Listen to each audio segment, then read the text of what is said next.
Well, good afternoon, ladies and gentlemen. Welcome back to a cloudy, overcast Fairfield County Park here in Monroe, Washington, for the continuation of the Seattle Orcas Women's T20 Exhibition, day number 2, match number 2. This match between the Washington Waves and the Redmond Raptors. Brian Walters with you. We will go directly to Manala Patel in the middle with the captains and match officials for the toss. It's toss time here for match number 4 at the Seattle Orcas Women's T20 Exhibition Series. To start, we'll introduce the dignitaries. I've got Sean Carey, CEO of Seattle Orcas, our volunteers Siddhi Pathak, and our 2 umpires Ramesh Raju Adapalli and Mohan Misala. We're all set for the coin toss. Let's give it a flip. Heads. Tails. It's tails. We'll have a roll first. Redmond Raptors. Anika Kalan, you've won the toss. You're going to have a bowl first. Why? I think our bowling department is really strong, and just going off the momentum that we had last game, where we said that we would want to set a specific target and wouldn't want them to go above 120 runs. I think we're coming off that confidence, and we'll definitely like to continue that into this game. How's the fatigue coming in from the game that you've just played? I think it's helpful that we just came off of a high, because I think we're all really spirited to go back out there and just get another win. And any changes to your playing 11? Yeah, Ankita Swaminath goes out and Vaishnavi comes in. Well done. Thank you so much. Best of luck. Geethika, not winning the toss yet again. Had you won, what would you have done and why? We would have batted first again. I think the first 2 games we batted first. We saw improvement from our batting in the second game to the first, and that's what we're continuing to look for in this game as well. Interesting day yesterday. You played 2, 1-1, lost 1. How does that affect the game today? I think in terms of affecting the game today, the confidence we got from the first game, especially it being a close match, it really brought us together as a team. And the second game, it was lots of learnings. I think losses are okay in cricket because you learn from them a lot, and it gives us an opportunity to bounce back even stronger. Absolutely does. Now, are there any changes to your side? Yeah, we have Ira Mohindru going out and Jaivi Pathak coming in. Thank you so much. Best of luck. Thank you. There you have it. The news out of the middle is the Raptors have won the toss. They will be having a bowl yet again. There you have it. The Redmond Raptors winning the toss. Captain Anika Kalan deciding to bowl first under very, again, cloudy conditions. A good amount of wind in the air. It's a bowl first kind of day. The Orcas tournament will be featuring the Washington Waves, and you'll be looking for a fast start, probably mostly from the Cardoshi, who batted really well in her first innings or second innings that she played in the tournament yesterday. Yashaditi Teki is also good. Amar Parkar, do not forget about her. And of course, the professional from the Caribbean, Jazar Claxton, will also be expected to put some runs on the board. Geetika Kadala herself as captain will also want to do the same thing. And we come to the Redmond Raptors. I would imagine that you would see Anika Kalan behind the stumps. Will be asking for the experience of Achina Pereira and probably Jessica Willith-Gamoa, the match winner and player of the match from the first match this morning, to hold down the bowling. Also, you see a lot of excellent bowling, support bowling from Leka Shetty. And do not forget about Lasya Bandara, the young lady from the Houston area, along with Divya Saxena. So, all in all, a really good and exciting match in a tournament that is razor thin. Look at this. No difference between the teams in terms of points. Net run rate is all that separates the 2 teams, or the 3 teams, and that difference is no more than a single point, from a plus 0.22 to a minus 0.38 from 1 to 3. So it is a razor thin margin that separates these teams. As we say hello to Manala Patel. Hello, Brian. How are you? Oh, I'm fantastic. Absolutely fantastic. And there were worse places to be than in Seattle the Seattle area. At what time is it? Local time, 4 p.m. on a Friday. Very different conditions, isn't it? We've had overcast just roll in throughout that first game, and now it's quite heavy. I just wonder if we're going to see a bit more movement with the ball because of it as well. We saw a little bit of it earlier on. The other thing that we want to keep an eye on in the second game is the amount of turn that we might generate off the surface. The spinners were starting to get good reward off the surface in the first game. When you talk about movement through the air, overcast cloudy conditions, you always think that the pace bowlers would love that. And you saw tremendous movement from Lekashetti when she bowled early this morning. Under these conditions, you would think that she could be a handful, and I already hear you asking Manala Patel for a slip fielder, even though you haven't actually said it yet. Well, I just feel she's got the wind on her side. She is able to generate that movement away from the right-hander. Lovely shot for no run. That is a really good shot, but good piece of work by Sahana Sivakumar at backward point. Talk more about that because she generated some movement this morning. Talk about the mindset between sort of knowing when to attack and have fielders in catching positions and knowing when to defend. Well, at the beginning of the game, there's no question you have to attack. You've started the game, you're at 0 for 0 in the first innings. You want to make sure you pick up those wickets early, especially if you peg them back in the power play. Up and over. That is a lovely shot by Nikardoshi. That is one of her favorite shots, and it gets her 4 runs. And this is something that she's going to have to be careful about, like Ashetti. She does tend to pitch the ball a bit too full at times. This time, a little too full. And when you've got the likes of Nikardoshi coming in off of runs yesterday in good form, that's easy pickings. Leans into that beautifully as she goes up and over the infield for 4 runs. Now that shot, over pitched, yes, but you put a slip in there, you're just in 2 minds as to whether you're going to fish for it or not.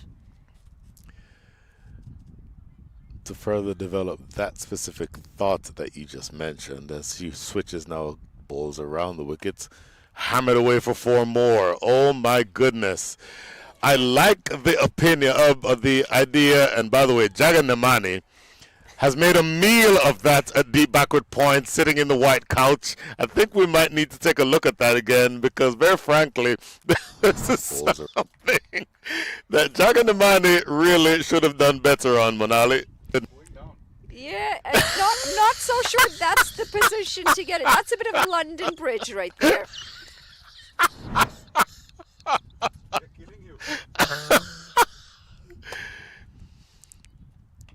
But to finish that thought, you want a slip fielder in position. You also want a length and a line that is going to induce catches behind the wicket. I don't mind the idea of going around the wicket to the right-hander, creating that angle. I think the length has been off in the last couple.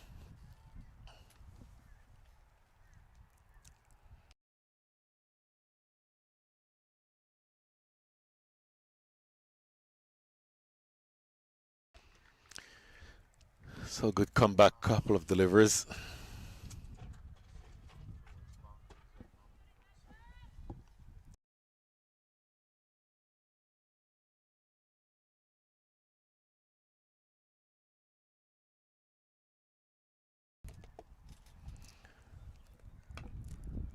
Pull it to the leg side. A couple more runs here, probably. No, just 1. And I'll tell you what, they're off to a fast start. Nikardoshi seems to be picking up where she left off.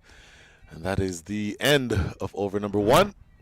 Here we see again here, Monali. Tell me what you see. Well, first delivery, over pitched. She knows she's got to make the adjustment here. Lekashetti, and she does do that, except this time it's too short. She drags that length down, and with the angle and the movement that she does generate, short, wide, easy pickings. We're not going to be talking about that fielding effort, but in a way it's good to see your bowlers making the adjustment, because had she gone over pitching again, that to me is a slight concern, because then you're thinking, okay, are you thinking about how to make those adjustments? The fact that she has, yes, an overcorrection, but it shows that she is thinking, and the analysis side of things is very important, especially for these young players coming through the system. You want to make sure that they're thinkers out there. The coach cannot do all the thinking for you. Really well described. Jessica Willeth-Gamoa, left arm around the wicket, coming fresh off of a player of the tournament, the player of the match from this morning. Looking to deliver here to Nikardoshi, who was off to a fast start, 9 from 6. 2 for 14 her figures in the first game today. She was exactly what her side needed. Economical, brought in the dot ball pressure, and picked up 2 important wickets. She set the tone for her side in that first innings. And because of that pressure, she made sure that the Blazers weren't able to get away and put up a big score. Today, in this second game, when net run rate is an issue. Up and over. Just a single here, though. Good piece of fielding on the boundary by Lassia Bandaru. Finish your thoughts. When we know net run rate is going to be an issue with the three teams tied on points, she's going to play a very pivotal role. What I really want to see, though, is how the Raptors handle playing two back-to-back games. Mind you, I think the conditions are a little bit easier in the sense that it's cooler, the sun's not out, there's a bit of a breeze. Yesterday, when we saw the Waves had to play two back-to-back games in the hot sun, it really took a toll on them. Well, it delivers into this innings Jazar Claxton will face for the first time.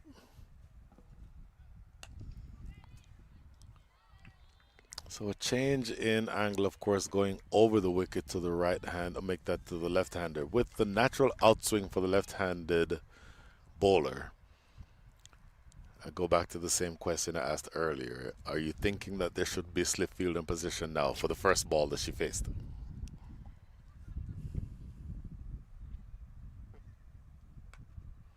Hammered away for 4. You cannot give any width to, first of all, any lefty, and then secondly, not an international level lefty like Jazar Claxton. That's an excellent shot. It was a hit me ball as well. Short, wide, thank you very much. I will pick up a boundary off of that.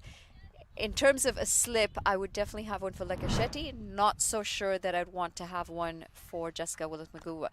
She just doesn't get the same sort of movement through the air that we see at the other end.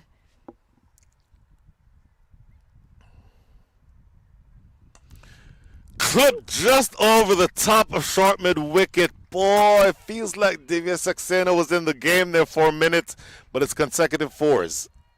This is a top shot. This is really well played. On the leg stump line, she's waited on it, leaned into it, kept her head still through it as well, and placed it really well. That's class. That's experience on show. That's wristy. It is wristy. Very, very elegant shot through the leg side. And again, another bit of expert batsmanship that goes away for the third consecutive 4 to end over number 2. An expensive first one from Jessica Willis-Magua, 13 coming from it, 22 without loss. Very good punch off the back foot. Yes, it was short, didn't have a lot of width, but the fact that she's waited for it to be able to punch it through the offside and hit the gap, it is a very good shot. That's the first Hammered one. away for Short, 4. wide, You cut away. cannot- This the second. 2 straight. Flip Flicked just off pass over the for 4 top more. of short mid And wicket. this, Boy, the it feels last like one, Divya Saxena was in the just game shot there to the for a leg. minute. Waits on it and punches it in the gap through the offside. 3 beautiful deliveries. Also shows how much of a 360 player she can be. Fair to say that the first 2 of those 4s were, you could probably criticize. 1 too wide, 1 too straight. There was not a lot wrong with that third ball, and she still rises on the top of her toes and gets 4 for it. Nikardoshi joins the hitting party. 4 more to backward square leg. This is good. This is exactly the way you want to start and utilize your power play overs, and it's nice when you've got both batters being able to do that.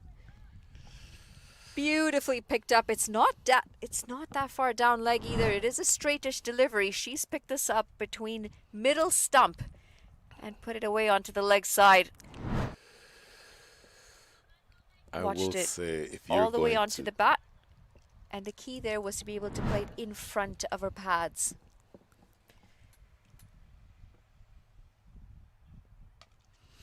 that's a much better delivery in terms of the line. From around the wicket, anything that is not slanting across and going toward the off stump and outside the off stump is trouble, because you're essentially in no danger of being dismissed. It's not good that if you get stuck on the pad, it's not going to be LBW from that angle. And essentially, if you can get that shot away on the leg side, it will always provide runs for you. I like the line of these last couple deliveries. It's an adjustment that she's going to have to make. It's also going to be something that she'll have to watch out for because these two players are attacking. And if she does give that width, looking for that extra bit of swing, with the way they're hitting the ball at the moment, a good piece of connection through the offside, that's more boundaries. That is banged away into the leg side, and it's going to be another boundary. We're dealing in fours here. That is the 7th with 3 deliveries. Make that 2 deliveries remaining in over number 3. Good shot this. Again, not that short, not any width to work with. It's just a very good shot. Watched all the way, picked up well. This is where as a bowler you struggle. Because you're thinking, okay, hang on, I'm able to bowl some of my best deliveries and they're still able to put them away.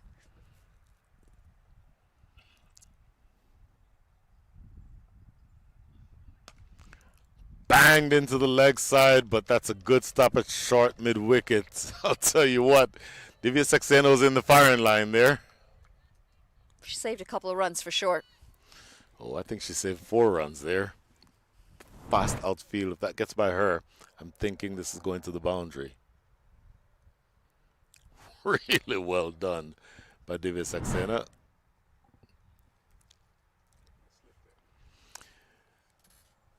Very interesting. So there is movement now. Divya Saxena herself dropping back to deep mid-wicket on the boundary. And they're strengthening the leg side. They're now 4 on the leg side. Height. Divya Saxena is after it. She'll get there and she'll take the catch. How big a wicket is that? So, celebration, Lekka Shetty essentially gets what she wanted to. Good catch by Divya Saxena, 30 for 1. Good catch, but have a look at the captaincy on that. Made the adjustment, dropped mid-wicket back, and then the bowler bowls a delivery for exactly that setup. Nick Ardoshi's played right into the plans here. Good catch in the end, but it's the execution of the plan that's gone so well. Poor on Nick Hardoshi to not have picked up the fact that there is a fielder in the deep now for that exact shot. That's going to be the first wicket down. The partnership's been broken, and the rate at which they're going might just take a bit of a dent now. 3 overs gone, 30 for 1.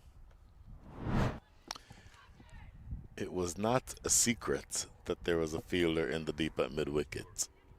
So if you're Nikardoshi, as you see on the replay here, this is a really good catch. Maybe she could have come in another step, but having maybe just being short of where she needed to be, still had the presence of mind to get those hands underneath it and secure the catch. If I'm Nikardoshi's coach, I want to say to her, after she cools down, you see that there's a deep mid-wicket in position, maybe this next one you tap down the ground. Or maybe you keep it on the ground. This is where you as a coach don't say, you ask, what did you make of that shot? Did you realize what happened the ball before? Did you see the field change? How could you have played that better? Just a bit of coaching insight for you, Brian. My coaching days are way behind me, and I would not have been as kind as you were just now. Well, because remember, the idea is you want to make players who are thinkers. And so if you can get them to analyze and think about exactly what they could have done, lead them to the answer, don't give them the answer. It just makes them think about it more, but it also helps you understand what's going on in their mind. Jazara Claxton now will have to take that leadership role. She's 12 off 4.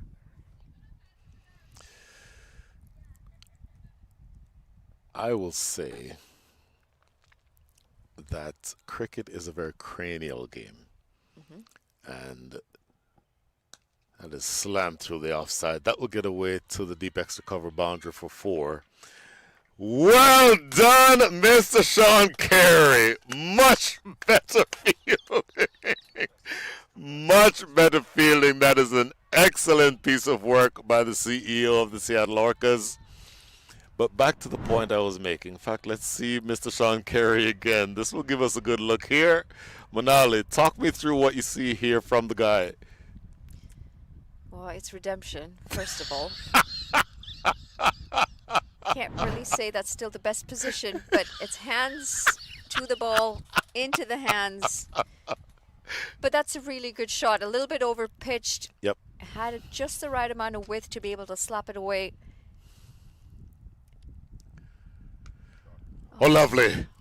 Any amount of width will be punished. That is the way that Jazar Claxton bats. Well, this is not working.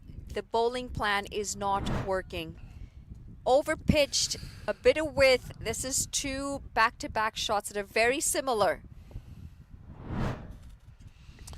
Well, the fuller one, the second ball of the over, was punched through extra cover. The shorter one was put away to deep backward point. Now a change in the field as you have Achina Pereira dropping back to deep point and a deep mid-wicket in position. I believe that is Ritu Singh out there.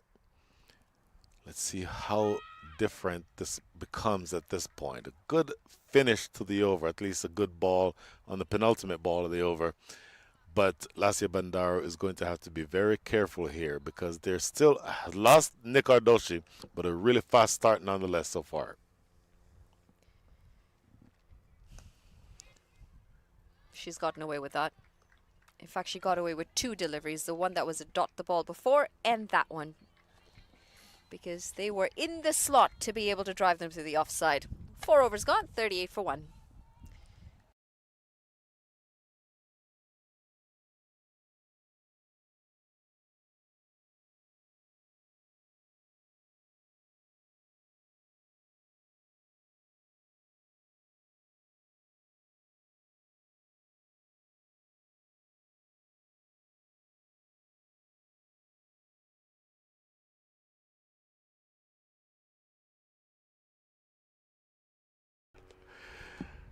So 38 for 1 after 4. Economy make that run rate 9.5.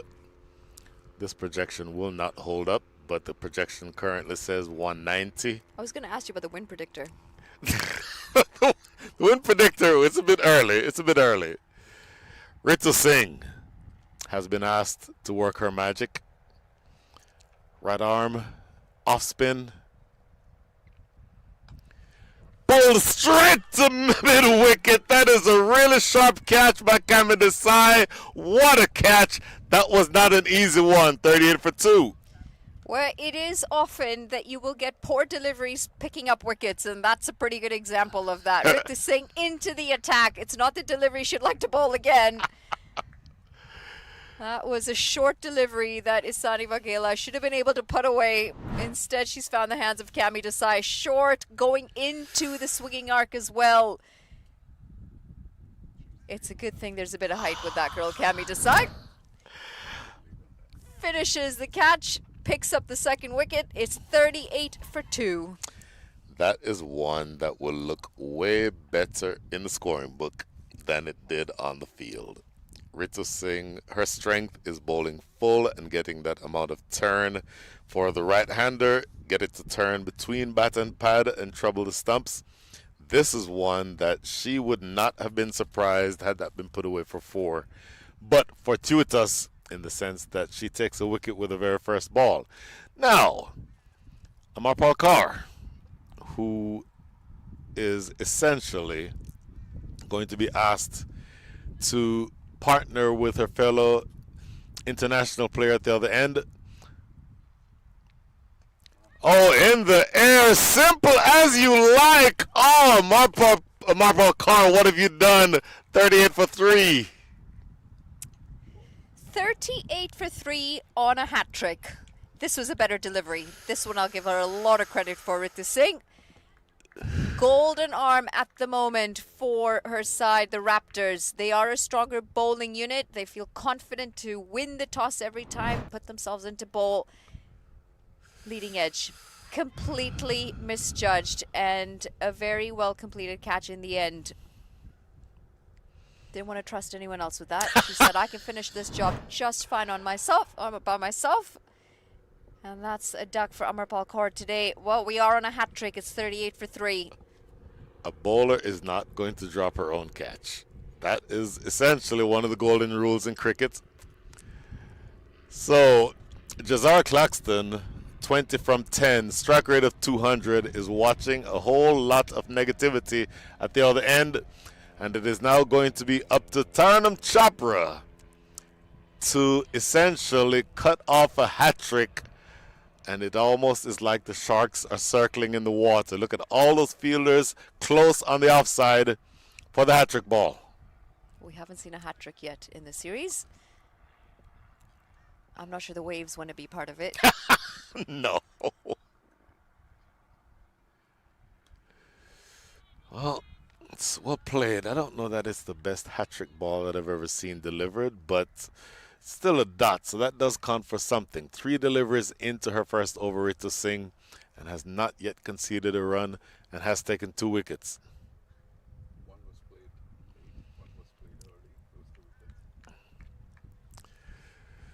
Oh, this will be interesting. Fast start by the batting unit. Now the bowling unit is trying to come back. Oh, look at that. Extra bounce. Taranum Chopra maybe feebly playing at that one outside the line of off stump. She does vary her pace well, Ritu Singh. That one's a little bit quicker as well. And that extra bit of bounce is something that the batters are going to have to keep an eye out for.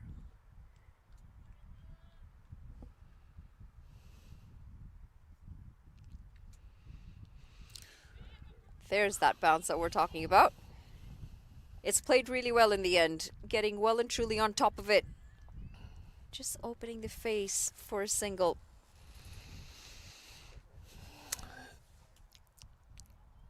It was a really fast start. But this over by Ritu Singh has turned the fortunes of this entire match in just 5 balls. And she's not done yet. She's a really, really skillful bowler. The off spinner to the left-hander now. Excellent, excellent over from Ritu Singh. That is the end of over number 5. The score is 39 for 3.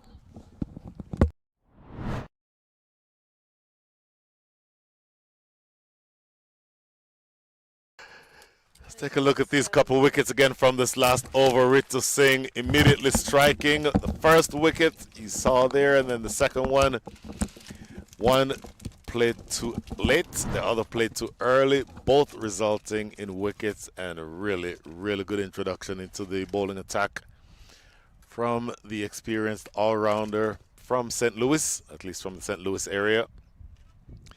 So now Taranum Chopra facing for the first time from the northern end, and I think that you will see every single opportunity here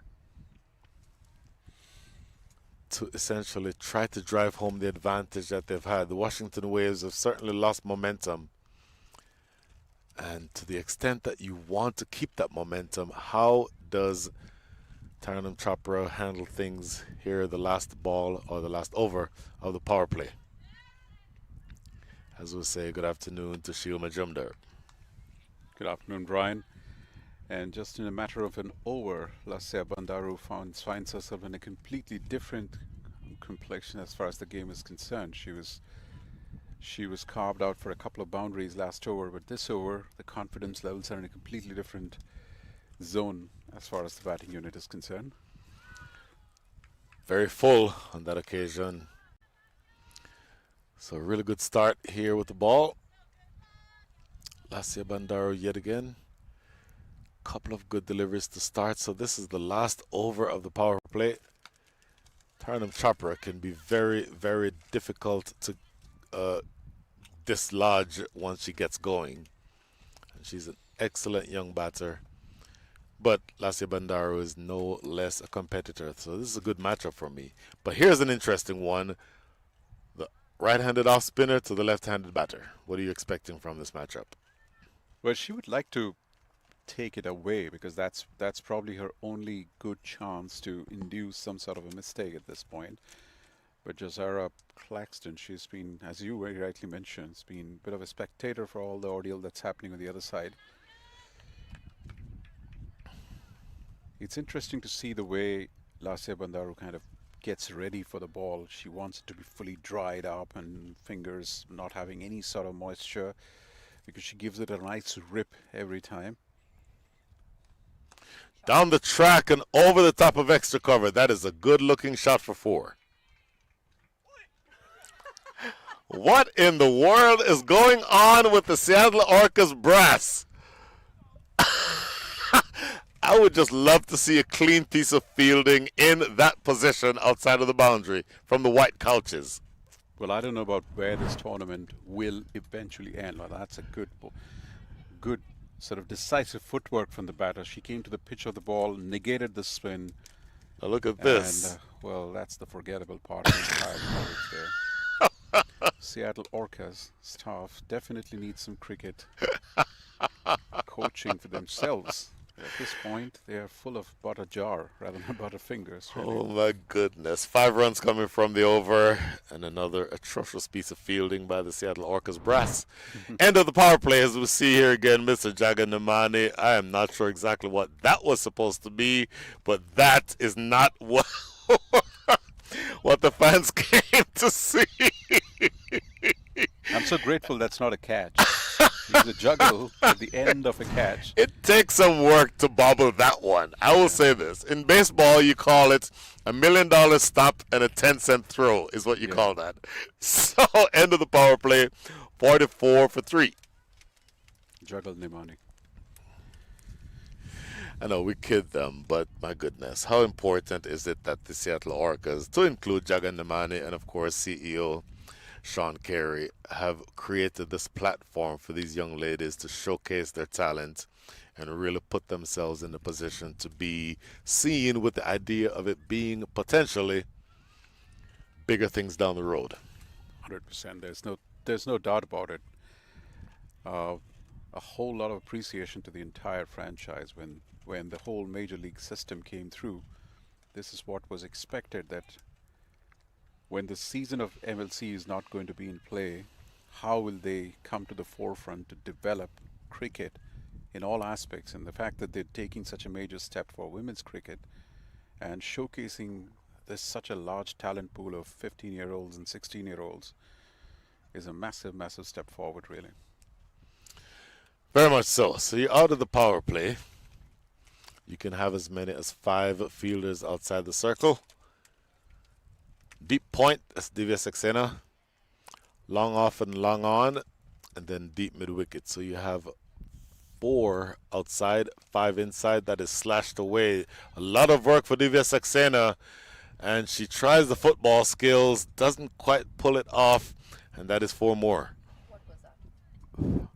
That was a slightly pedestrian fielding attempt on the boundary. You would expect a little more commitment there. Certainly not putting your feet in the line. One, that is not a very safe way to do that. Second, she was already very late. The ball was past the boundary line by the time she was there. Oh, you mentioned that that's not a safe way to do that. You are currently commentating with someone who broke his ankle in that exact method. Really? Oh, it gets through. Just thought for a second that it could have been a bye, but doesn't get it far away enough. Yes, I've broken my ankle trying to do that. And so every time I see a player do that, I cringe for that specific reason.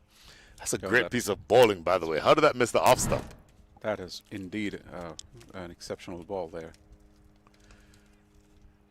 So, Brian, what you're saying is you're bad at 2 sports, soccer and cricket? 7.35 the run rate here, Sheila Majumdar, and I don't know, I'm hearing another noise coming from somewhere. I'm not sure exactly where it's coming from, but... Well, this run rate was upwards of 10 just in about a couple of overs back. So it's again the matter of consolidation now after that flurry of wickets. Consolidation is what it is indeed. That is the end of over number 7. The single that came up on the 5th ball of that over, bringing up the 50. So another 13 overs to go, 15 for 3. Make that 50 for 3.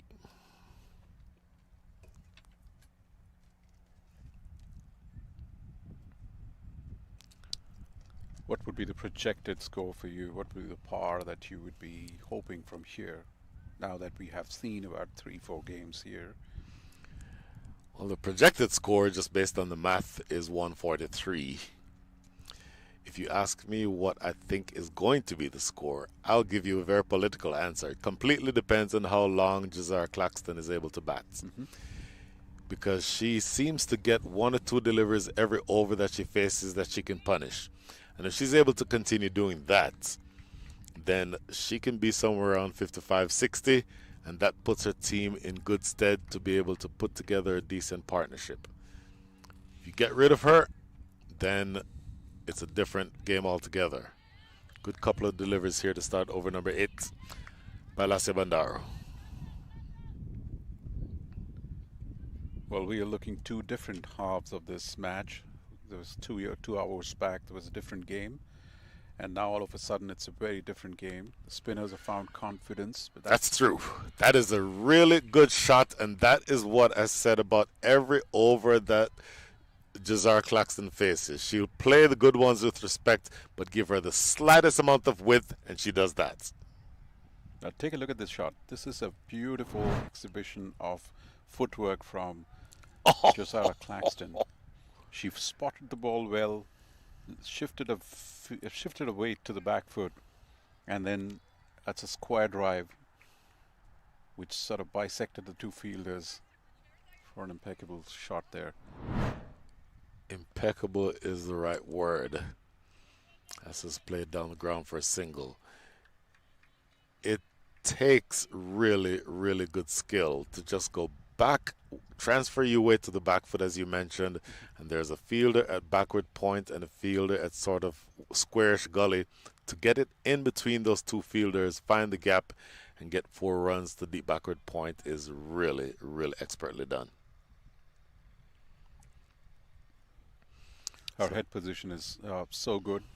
That's why she's been able to get the shots in the front as well, where she's hoping for. That's not very clean with her middling the ball.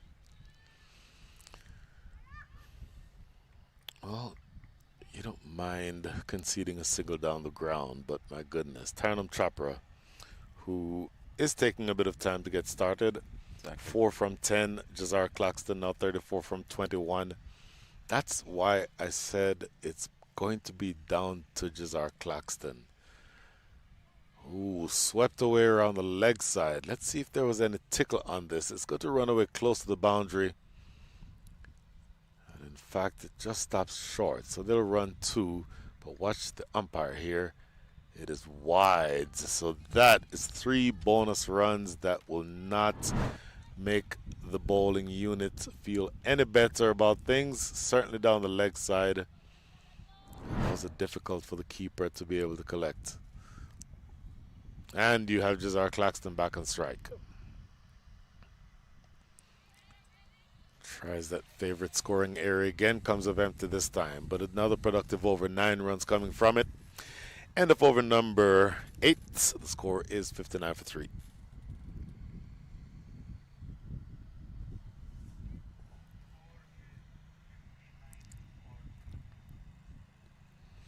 So you asked about what the first inning score is going to be. I think there is going to be a fight back from the bowling units. I think you will spend a couple of overs from Ritu Singh. She still has 2 more remaining, as we see the emergence of fielders out there at deep point. Well, we've had 130, 129. That's the highest score so far since yesterday. We had a couple of 120s, and this morning we had seen a 113, 112, that kind of score. First delivery there from Ritu Singh. I think she might feel like the result was not equivalent to the type of delivery. It's a dot ball that really could have been punished by Taranum Chopra. So I'm going for that 120, 125 range again. But it all depends upon, as you very rightly said, Josiah Claxton. If she's around, that total, otherwise even that total might seem to be a bit of a tall out of them. Did we miss a free hit? That is a no ball, I would imagine, because I think I just saw umpire Ramesh Rajwa De Pale signal a free hit. I want to double check on that. Don't know if... Yep, it's signaled as a no ball. Yep. Now, was it the fact that she hit the stumps with her hand on her delivery? I think that's what happened. Of course, there's several different no balls. We can go through them in a minute, but this is a free hit. In the air, it's going to be taken. Of course, it's a free hit, so there's no dismissal, and they'll get a single. Don't know if we can take a look at that again, because I believe that what happened was when Ritu Singh released or delivered the ball, she knocked at the stumps at the non-striker's end. If you do that, that is a no ball. Don't know if we have time to go back and look at that.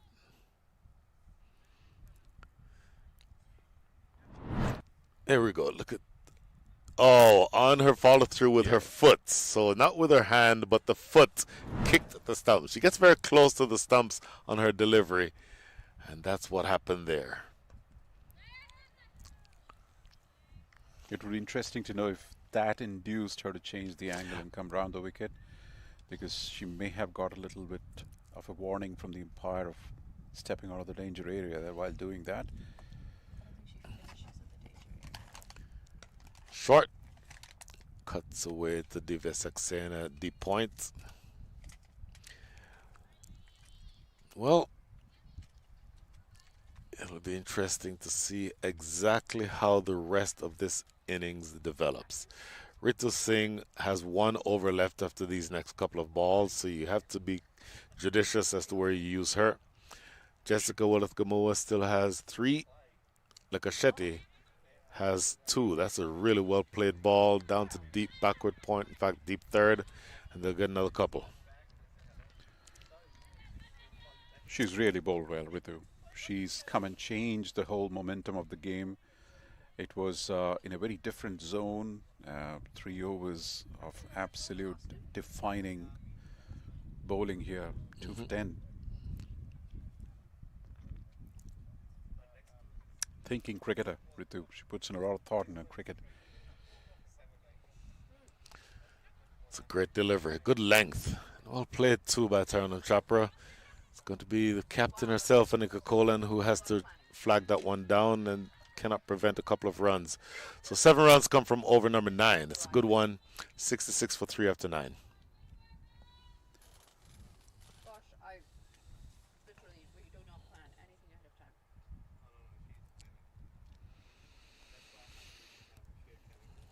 Current projected score after 9 overs, 147. You mentioned 129 is the highest score so far in the tournament. 147 would be a tremendous improvement on that. And it feels like it's a moment where you want to make something happen. So you've gone to an international player here to bowl over number 10, Achina Pereira. Look at that celebration. Say hello to everyone who is in the fan area. Good afternoon, ladies. And I will tell you that if you are anywhere within range of Monroe, Washington, please feel free to come watch some absolutely brilliant cricket. These young ladies are all very good at what they do, and this is just a really good initiative from the Seattle Orcas.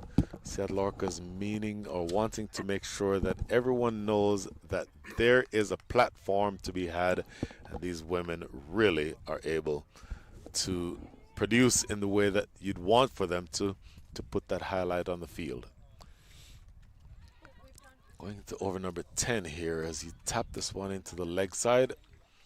Jazara Claxton, how much depends on her? 36 from 25. That was an international to international matchup. China Pereira from Canada, Jazara Claxton playing for the West Indies.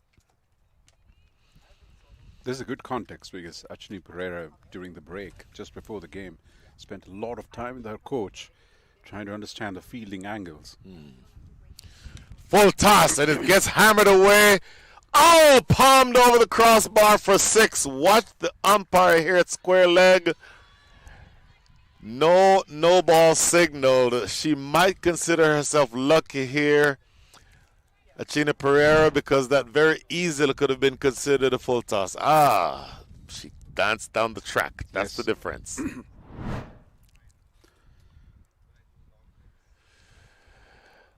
Still, I think while she would have danced out,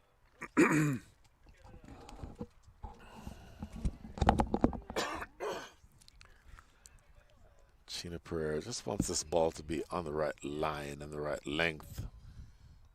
Oh, bit of a leading edge that time. Can't get anything away on that, but that's a good looking shot for 6. Taranum Chopra plays that shot very well.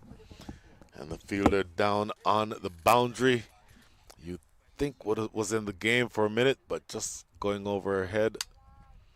And I said she palmed it over the crossbar, which is essentially what happened. Got both hands to it, but not quite able to hold on.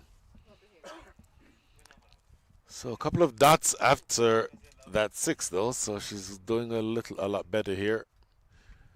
And as I say that, that ball is outside the line of off stump, but just thankfully, at least from the Washington or from the Redmond Raptors' opinion, just inside the line, so not considered to be an extra, not considered to be a wide. Last ball of over number 10. Tell you what, there was a very loose delivery on the second ball that got put away for 6, but only 8 runs coming from the over. So a good contest overall. Halfway through the innings, 74 for 3. This partnership underway is now the the largest of the innings. It's worth 36.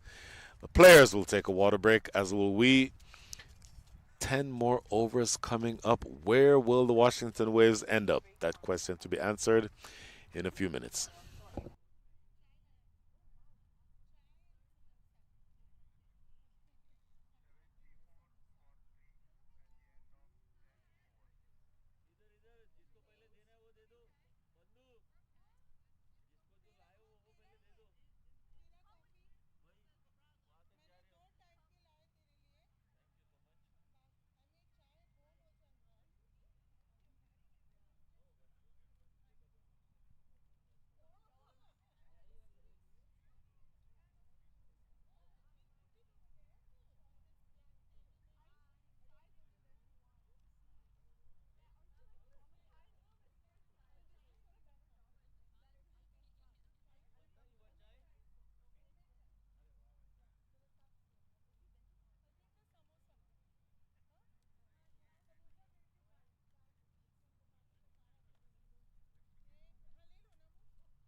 Back into the action.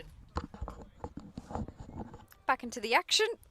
Hydrated, halfway point, 74 runs on the cards, and they've stabilized the ship after losing 3 early wickets. Jazara Claxton is still out there, and that is a big bonus for the Waves. Tarnam Chopra, 15 off 20. She's more than capable of changing that strike rate. But a good partnership starting to form between these two. Absolutely. And Jazara Claxton, she is also climbing up the most runs leaderboard for this particular competition. She's at number 3 at this point, as Vaishnavi Mangeshkar is introduced into the attack.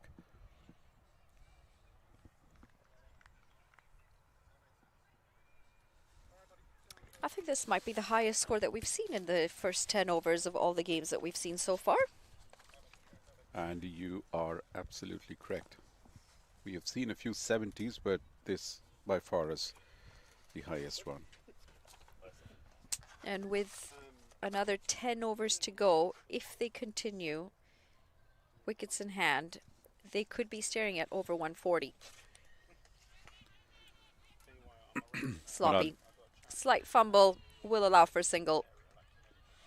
Vaishnavi Mangeshkar is just 14. She is the second sort of youngest talent in this particular competition. By the looks of it, she's got a fairly high energy action. She's got a good leap at the crease. It'll be interesting to see how she kind of goes about with her bowling.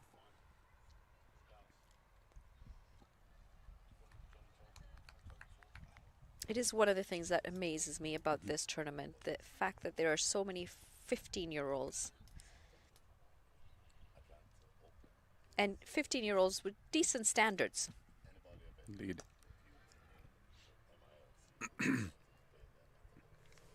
At 14, I was barely able to write my entire name. So to see these girls come up so confidently and come up and demonstrate their confidence, their competence is incredible to see. And that probably is the biggest sort of takeaway from this tournament. Of course, we sometimes on the sidelines start looking at it being a little overcritical, but Up and over. And just pulled back. yeah. Right before the line, a slight fumble. I was going to say I'm very impressed with you. If you couldn't write your name by the time you're 14, you've done really well. Indeed, yes. Turn I things around. I tell that to myself. Yeah, you did well. You did okay. You can write your name. They do say self-talk is very important, actually, Yes, of course. especially in sports. It's very different times, and I'm at the risk of dating myself or aging myself. There's a very different times we're living. The youth is so empowered. There's so much to reference themselves at. It's just so great to see so many different levels, professionals, not just cricketers, but in every aspect of life. The youngsters are so much more confident than what it was during my time. Leading edge, safe in the end, and a dot to end the over. 11 overs gone, 78 for 3. So coming back to this one, how do you think, what's your take? I mean, what would be a good total from here on, as the Waves are looking at so many different aspects, the points table, and making sure that they come back tomorrow with some confidence? What's a good score? I mean, we haven't seen too many big scores. They've all been around that 120 mark. That being said, you've got the Raptors who've been able to pick up their first game today, and we've seen a good sort of turnaround in their batting lineup, because yesterday was a real struggle with the bat. The only concern that I have from the batting perspective for the Raptors today, when they chase the total, might be the exhaustion level, because it is back-to-back games.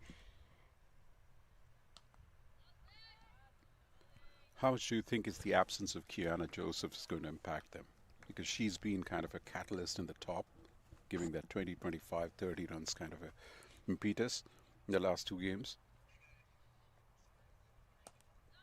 I don't actually think that's going to have a very big impact, if I'm being completely honest. And the reason why I say that is they do have some decent batting in the lineup. Right.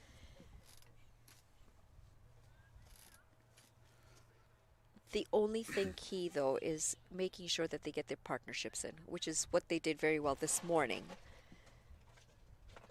Exactly. But that being said, as much as we expect players to perform in every game, it rarely happens. I mean, you'd be lucky if you can perform once every 5 or 6 games. Exactly. Now, the seniors put their hand up today and made sure that they won a game. They remained alive on the points table.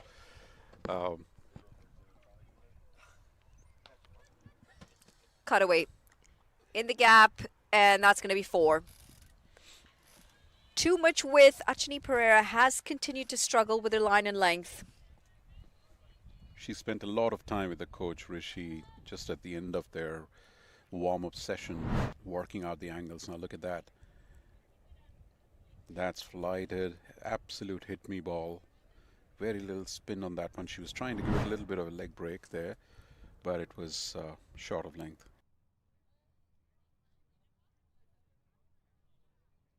And the bounce kind of set it up nicely in that zone where the batter could just play it. Have a look at where she finishes. That is very straight. That's in the danger area. And not to forget, if she's blocking the umpire and there's an LBW shout, the umpire is going to say, I cannot see anything. Well, the width that she's bowling, LBW is well out of question at this point. But you're absolutely right. I mean, you are absolutely, being in front of the umpire doesn't help them as a bowler. She's using her body quite a bit to get that turn, and that's kind of bringing her in front of the stumps.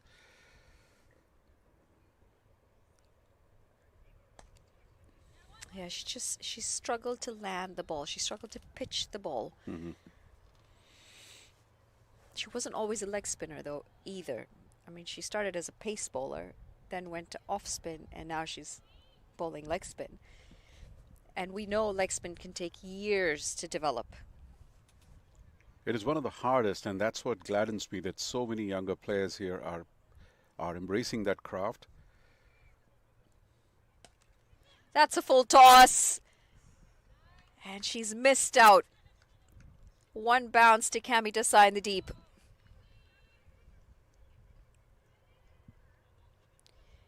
End of the over as well. 12 gone. It's 86 for 3. Just before this game, I saw you having a chat with Cami Desai, reminding her of the catch that she dropped. This ball was in the air, and for a second I thought, if this is a catch, that conversation will be fresh on her mind, that she would not want to let you down there again. More so, let herself down, and she would probably want to hold on to that one. But the thing is, she's a very safe pair of hands. She's actually a keeper. Oh, yeah. Okay. So the catch that went down yesterday was a bit of a shocker, I'm assuming, for her and myself, because she genuinely has very good hands.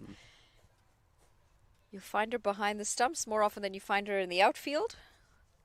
And she's played high-level cricket in India for years. She's been part of the setup in Gujarat before she moved to Canada.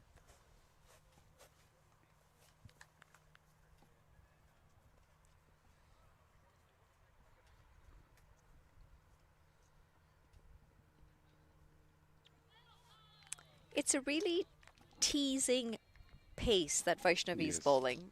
It's not quick, it's not too slow, and then it just sort of floats up in the air but dips on you when you really want to be able to hit it. All of these youngsters, they will grow fitter, they will go stronger, their crafts will sharpen. But good to see the action that she's got. I like the way she's got a bit of the high arm action, and she's got a good leap. It's good to see a aspiring fast bowler to have a leap, etc. It gets a lot of energy behind that ball. Squeeze through for a single.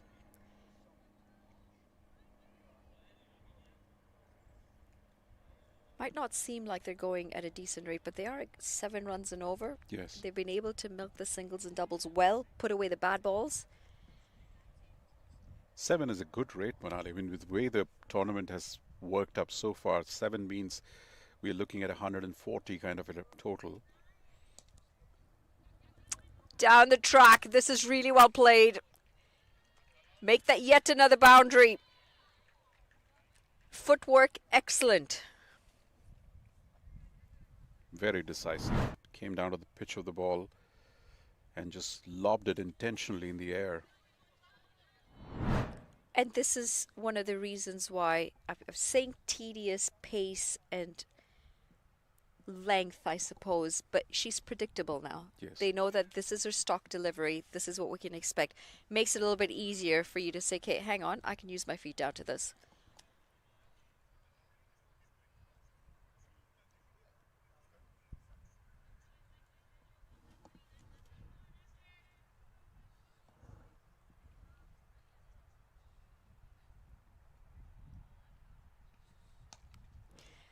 Full toss.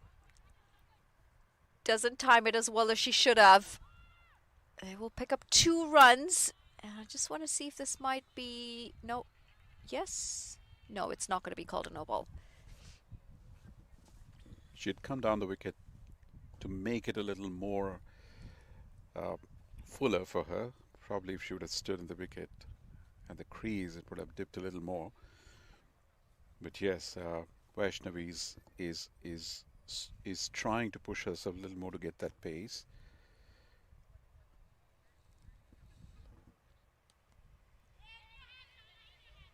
She's done well to get back on that. Just a little nervous there for a second. She's backed up quite a bit. It's a straight delivery. But I like the fact that they're looking to use the crease and find those scoring opportunities. Yes. Speaking with Ira Mohendru's family yesterday, and they used a word called momentarily overwhelmed.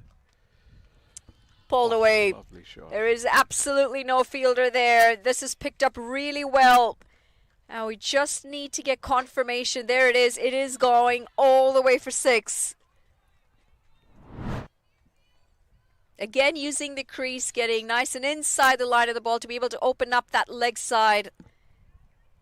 And this is where pace will matter, Manali. At times when you can get a little bit of pace, you will not give the batter so much time to adjust the footwork. You will have to probably be, you will be beaten by pace. But that will happen, that will come. And young Vaishnavi will develop that pace. After 13, we're 99 for 3.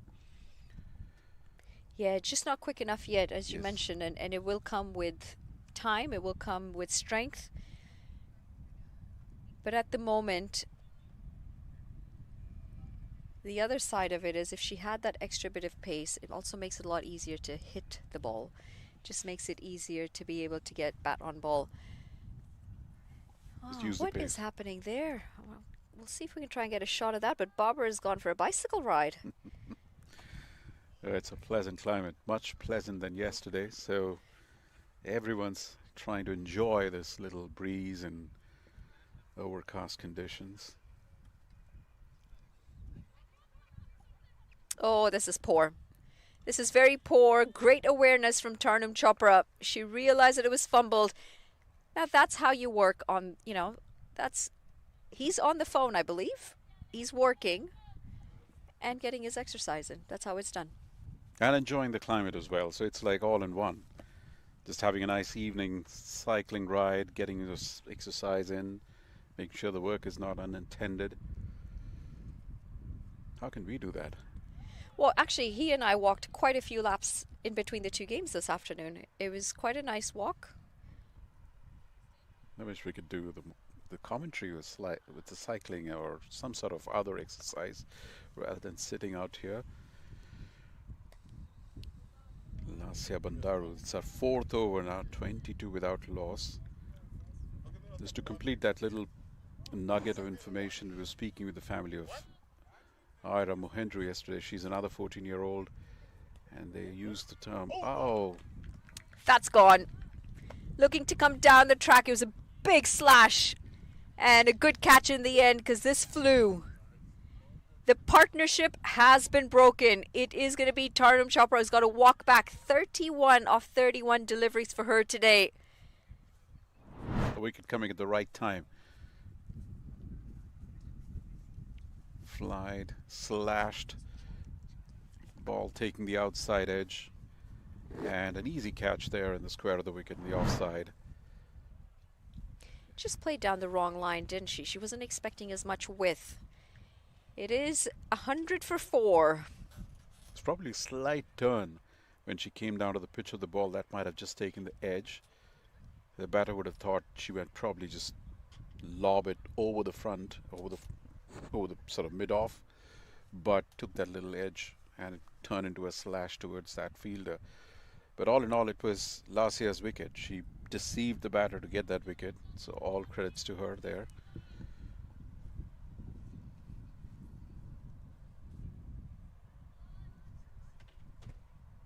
How often does it rain here? Well, it's Seattle. It's a rain capital of the United States. That's what Is people it? say. Yeah.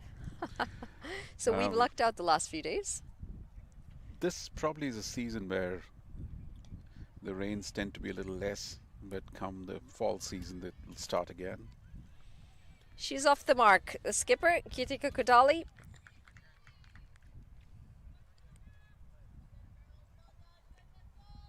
So we've just got to get through 2 more days of no rain here.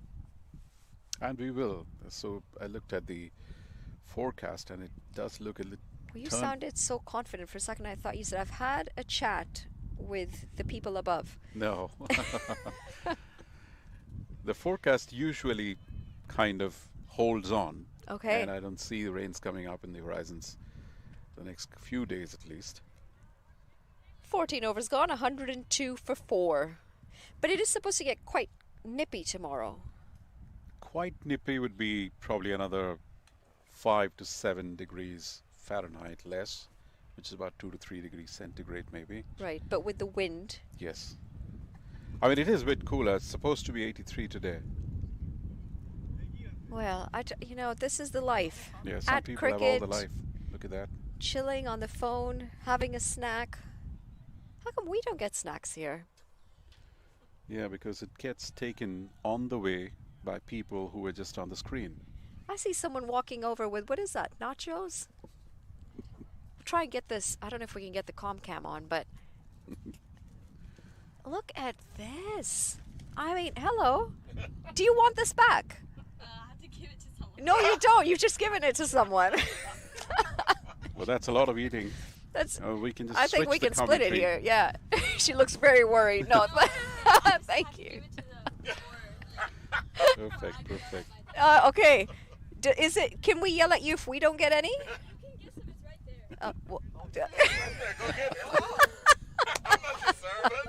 Get your snacks. so that's apparently where we have to go for snacks. Okay, Yes. I think that's where I'm going as soon as I'm done this stint. Yes. I don't know about you. You've got to work. Oh wait, I'm on next. Am I not? Wait. Through the offside. She does favor that area very much so, Jazara Claxton. She drives the ball really well. Yep. So the viewers, if you suddenly go into a zone of no commentary, you can understand where the commentators would be. There's a lot of interesting attractions from the snack box a few feet away from us. You know what? Sadly, I've eaten all day today and yesterday.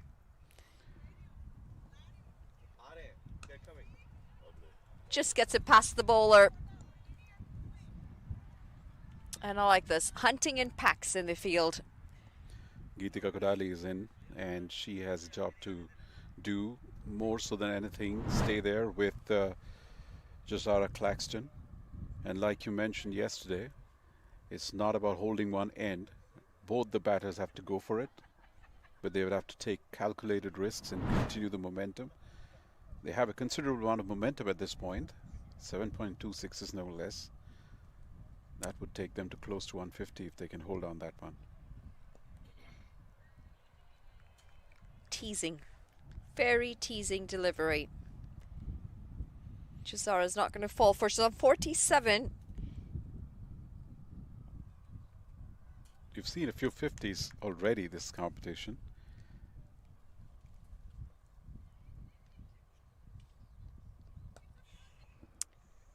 Big flashing shot. Straight to Divya Saxena. We'll bring it to 48.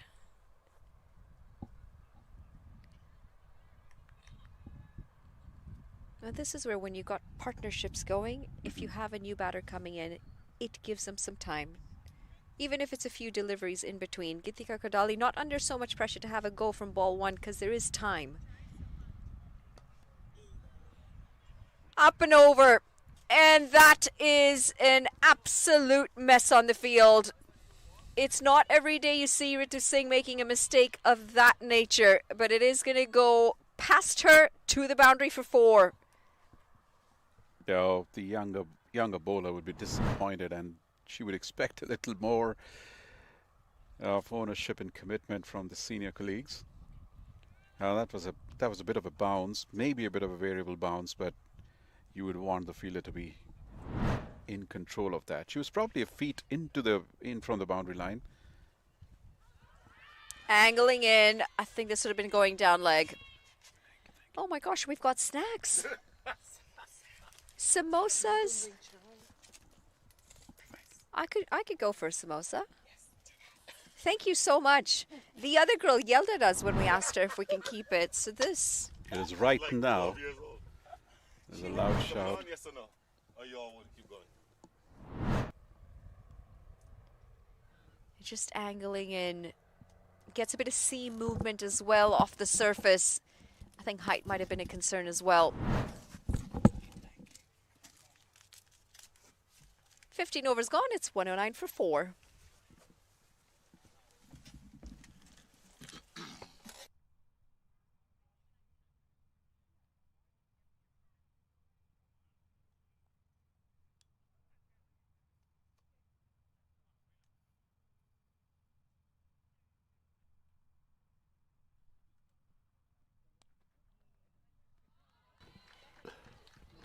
That's more runs. Cut away, put away for 4. And that is also going to bring up the half century for Jazara Claxton. It's been an outstanding innings from her. 52 off just 40 deliveries.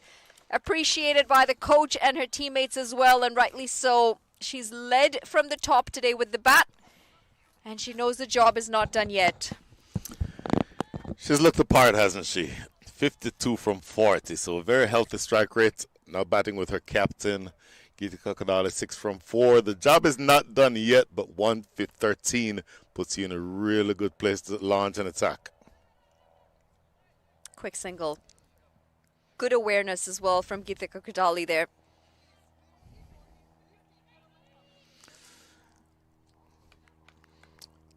How does Geeta Kakadale play this is going to be my question.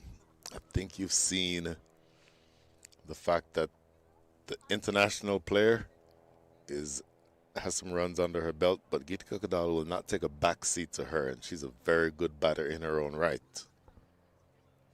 Oh, she's missed out there.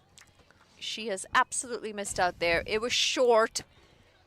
Not as wide as she would have liked, but that should have been something that she could have potentially picked up. It's just that it's a slightly nagging pace, like I've said before. Mm-hmm. Expecting the ball to come on a little bit faster. It doesn't quite get there. And there again. Well, you know me, I always talk about the fact that the left-handed pace bowler needs to be over the wicket to the right-handed batters. But Jessica Willith-Gamoa is landing the ball in the right areas, just on the fourth stump line and just out of driving length. She is going to have to maintain that length and line, but it's working for her so far. That'll do. That'll do nicely. In fact, that's going to bring up another boundary. I will tell you what. We talked about the fact that Geeta Kakadale is very well built, 5'10" or so. You expect for her to be banging the ball down the ground. I would not have expected a scoop shot down to deep third for 4. That is very innovative and excellent. Her team needs more of this. 2 deliveries, she's swung and missed. This time she says, hang on, let me just use the direction where the ball's already going. Get a bit of bat on there. There isn't anyone in the deep there either. So massive gap to be able to put that away. Jessica says, hang on, I think I know where you're going again. I'm going to come and re-bowl this one. Interesting, because she got into position that time, Geeta Kakadale, looking to scoop it again, and Jessica said, no, you're not doing that. Oh, misses out this time. I love this contest between the two. It is going to be a dot to end the over, though. 16 gone, 118 for 4. Okay, let's fully stipulate, as you see the replay on this. She tried the scoop shot once again. I will fully stipulate that this might be an old guy talking to you, Manali. That ball was on a length and a line that she could have played a conventional shot and gotten it away through the offside. For runs, likely. But she was so committed to trying to exploit that area behind deep third that she ended up missing out on a scoring opportunity, I think. So, look, I'm way past the point where the old guy shaking a cane at the sky is going to say, stop the scoop shots and the switch hits. But that last ball was a ball that I think could have been scored off of. Well, I was with you until you said but, and then I lost you. We have some more fans in the area. Once again, ladies and gentlemen, if you are within reach of Monroe, Washington, please, there is absolutely no cost to attend these matches. Come watch some high-level cricket. Starts wayward. Well down leg is going to be a wide.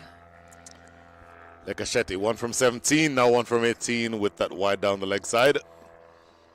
She'll want to get that line outside of off, but she knows that she can't be too wide outside of off because Jazara Claxton has shown the ability to score heavily through the offside.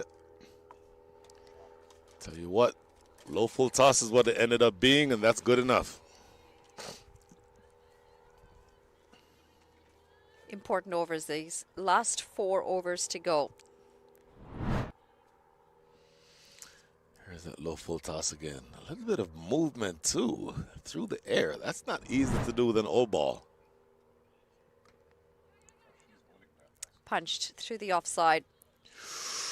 Oof. I want to see how close this might have been if it was a direct hit. If this is a direct hit, I think Divya Saxena has a dismissal. I believe that this would have been short. I want to take a look at this again, but that looks like she was just short, Jazara Claxton. She's batted well today, though, hasn't she? Oh, my goodness, yes. Absolute class today. Just what the doctor ordered, or more specifically, just what the Washington Waves ordered. Dragged down the ground. Again, just too early through the shot.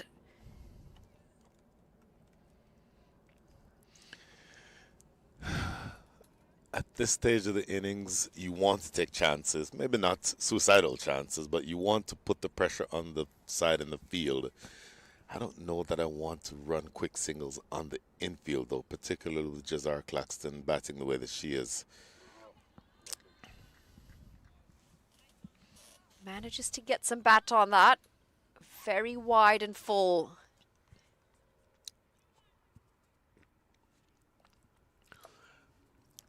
Credit to Lekachetti. She's bowled very well. And again, you saw her swinging the new ball, but now she's finding some movement with the old ball as well. So you're down now to the last 20 balls of this innings. 122 already on the board, Manala. This is a really, really good platform.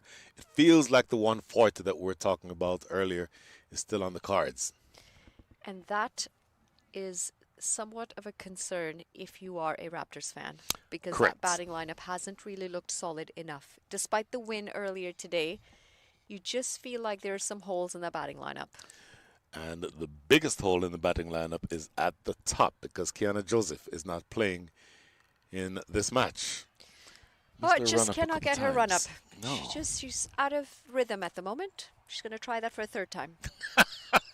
Third time's the charm coming I was up. just going to say that. Is that a Canadian expression or? I think it's an English expression. Is that a And I don't Canadian mean like British, I just mean like the English language. English, got it.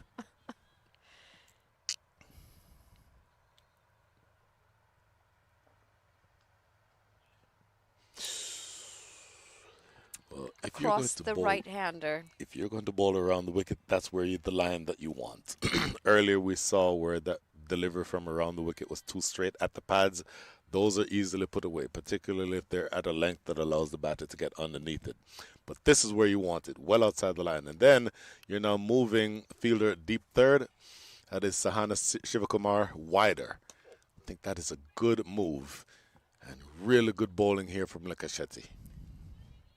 End of the 17th, 122 for 4. I think what I'd like to see from Geetika Kodali at the moment is she's got to get Jazara Claxton on strike.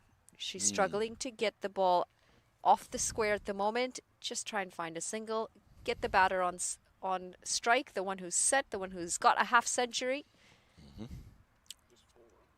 And the other issue that I'm finding at the moment for her is she's not timing it because she's just a bit too early on everything. She's got to wait a little bit for that ball to come closer to her.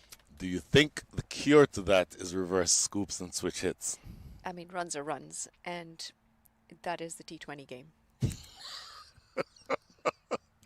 My old guy But it- bias is showing again, Manali. But it also works though, doesn't it? Because she wants to get to the ball quicker. Mm-hmm. When you're playing shots like that, you have to react faster. Mm-hmm. You have to be able to get into the position early to be able to play those shots. Oh, money time here. You are rolling the dice and giving the last over for Ritu Singh, trying to get your champion off spinner to get the big international player out. This is a matchup, a really important matchup.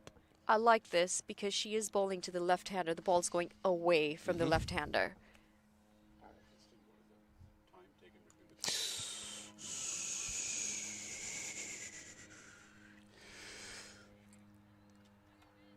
Interesting that she's coming down the track trying to hit Ritu Singh out of the park. I mean, we are in the 18th over. Isn't that what you do in the 18th over? Oh! That is a shot. That is some power on a switch hit. On a switch hit, she played that like a right-hander playing a pull shot. That was spectacular. Look how quickly she gets into position here. This is off the middle of the bat. Smoked it. Fielder standing at short, really effectively short point, but effectively it was almost like a square leg given the switch hit. Not able to hold on to it, even though she did get her hands to it. Amazing shot.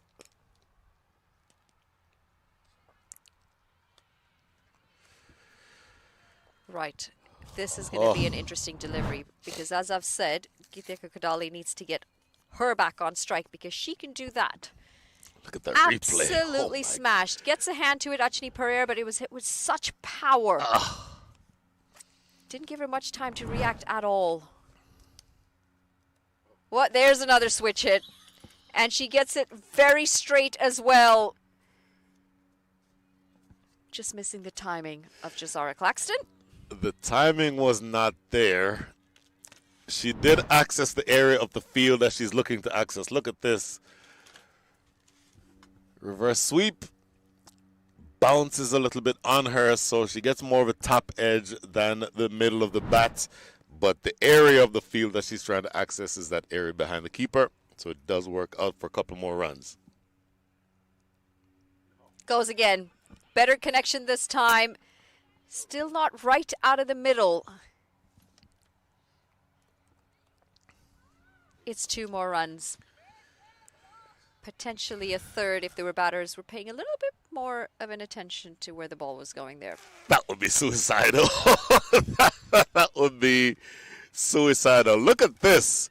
Manali Patel, you're already at 131. The highest score in the tournament so far, and you still have another 13 balls to come.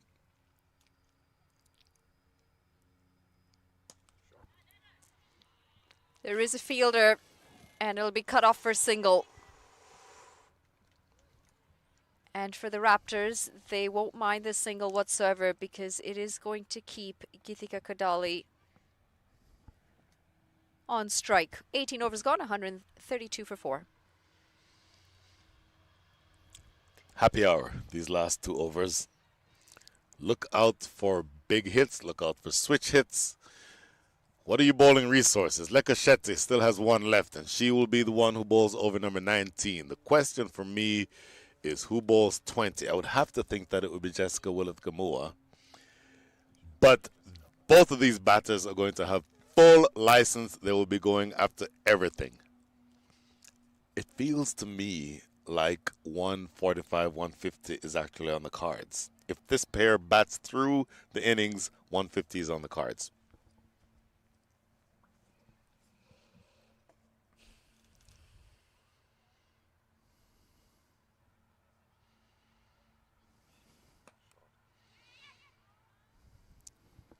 In the block hole.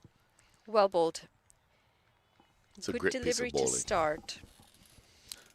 Great piece of bowling. That's a very simple game, what you want to do at the death.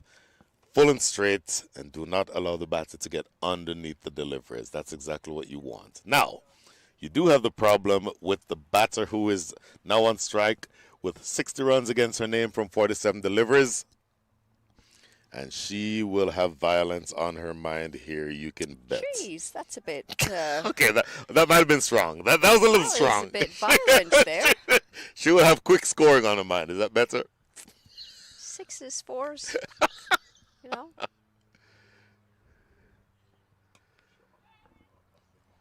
This is well bowled again.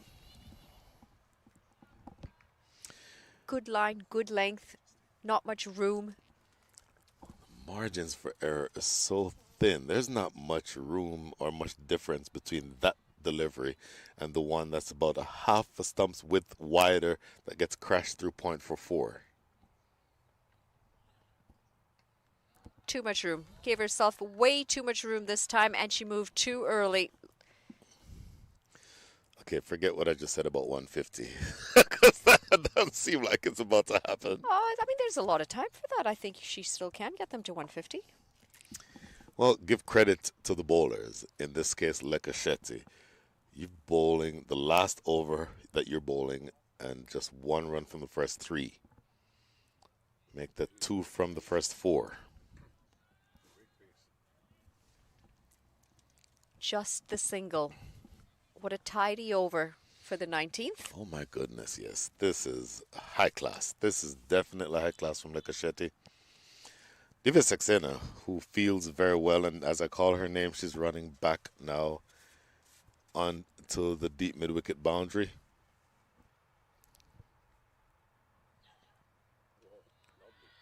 Oh, this is good stuff. I cannot think of a better last over to be bowled, meaning her last over from Lekashetti. This is just absolutely brilliant. 1 ball remaining in her spell, only conceded 2 runs in this over, the penultimate over of the innings. Really good stuff. Come down the track. Take her on. Not quite what I asked her to do. But she will pick up a couple of runs. 2 coming off the last delivery. Excellent over and an excellent spell from Lekashetti. 19 overs gone. It's 136 for 4.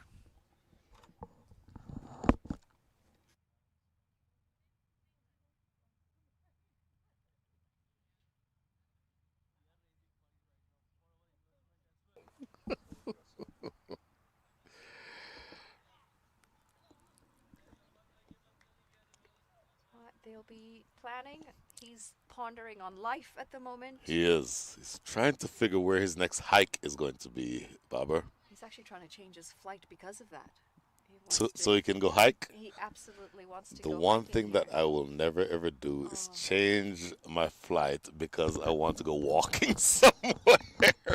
Last over, Jessica Willis-Gamore. Oh, she has Boulder. What an unfortunate way to get out. Jazara Claxton, 61 off 50, and she's chopped it onto her stumps off her foot. Off of her foot. Full credit to the bowling unit, in this case, Jessica Willis-Gamore. Look how full this ball is. What you're trying to do here is not allow the batter to get underneath these balls. And look how full this is.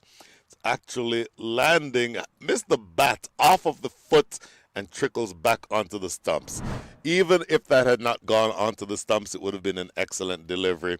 The fact that it sends back the batter with 60 runs against her name is a bonus. 136 for 5. Excellent stuff.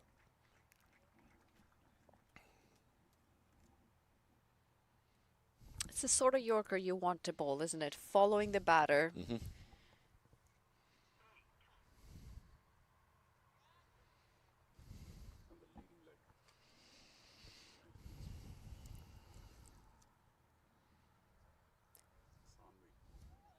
Well, Sanvi in at a time where they need to find some runs. Yes, it's the highest total we've seen so far, but I feel like they're well short of where they could have ended up.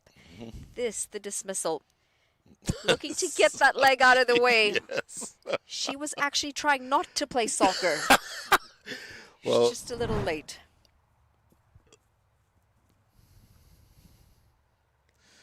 Very well bowled. Full Yorker this time. you said trying to not play soccer. Another synonym for Yorkers are toe crushers. That's why you try to get that foot out of the way. If you've never been pounded on the toe by a Yorker from a fast bowler, then you don't know pain. This is an excellent piece of bowling.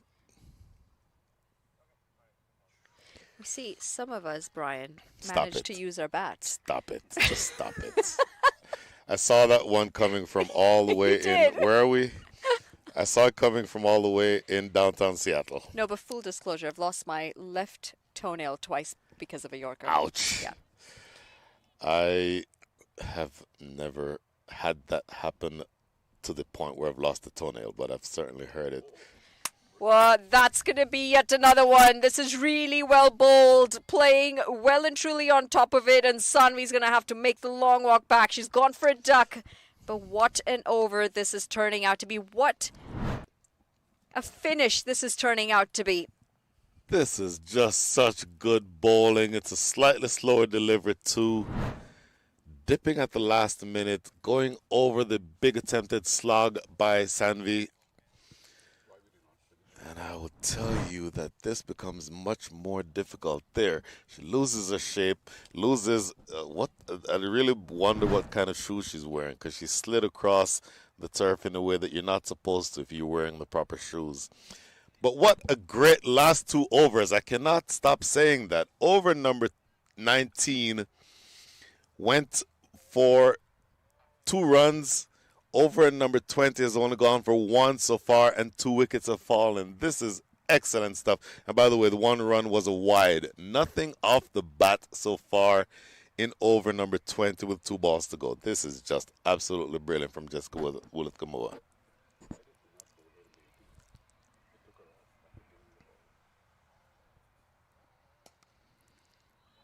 Finally, a run off the bat. It could be dicey. Direct hit, and that would have been curtains. The captain, Geetika Kadali, will have the honor of facing the last ball. But what an absolutely brilliant bowling effort here.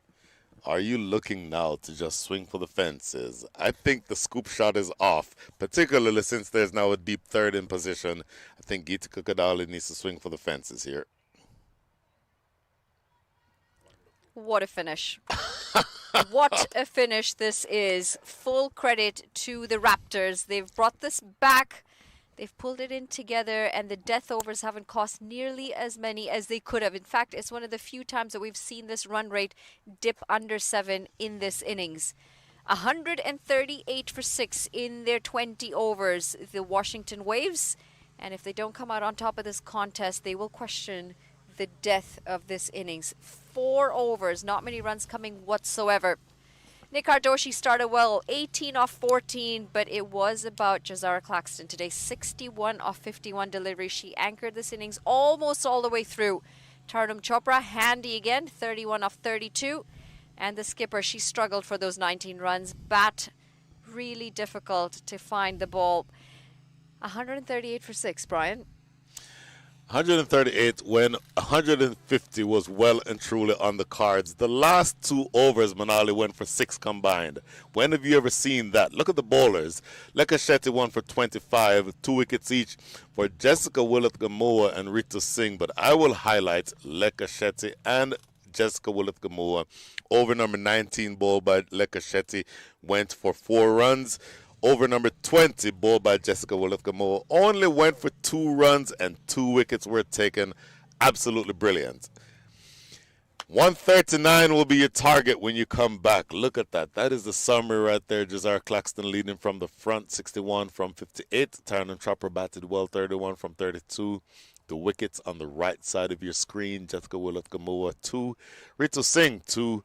Vaishnavi Mangekar was run a ball expensive, but I think overall the bowlers will be much more happy with how they bowled toward the back end of the innings than the middle. Having said that, 138 is on the board, the highest score in the tournament so far.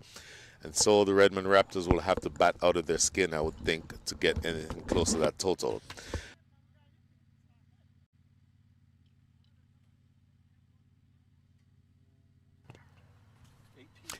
Guess what? This was off the entire time. No, it couldn't have been.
Welcome back to the action. It is the Raptors taking on the Waves, and it's time for the chase. 139 runs is what the Raptors need in the second innings. They've lost one chasing, they've won one chasing. And a very interesting combination of batters out there with their star opener in Kiana Joseph missing. They have promoted Shilan Khan, who came in towards the end of the previous game and used the long handle a bit. Probably the idea is for her to go and take charge from the beginning and give them some impetus. Yeah, I don't mind that as well, because we saw she's got the ability to go up and over. She's got the ability to hit the long ball. It is power play overs for the first 6 overs. Cami Desai also getting runs earlier in that first game today. So she's coming in with a bit of form as well. Just really keen to seeing how the Raptors go about this game, especially because it is their second game of the day. There will be some tired legs out there. And it's the largest total that we've seen so far in this series that they have to chase. It is, of course, the Seattle Orcas Women's T20 Exhibition Series. And we're all set for ball one of the second innings. Starts well, the captain Gitika Kodali, but it's also going to be the first run off the bat. Always a matter of confidence. If you can get off the mark the first ball, the first part is getting bat on ball. That's confidence. Getting a run off the mark, getting the team off the mark, it's all good. Yeah, as I said, Raptors would love to go with both the matches won today, and that would put them right on top emphatically in that points table. Bowling a probing line, Gitika Kodali. Might need to get in a slightly better position to play that. Shilan Khan.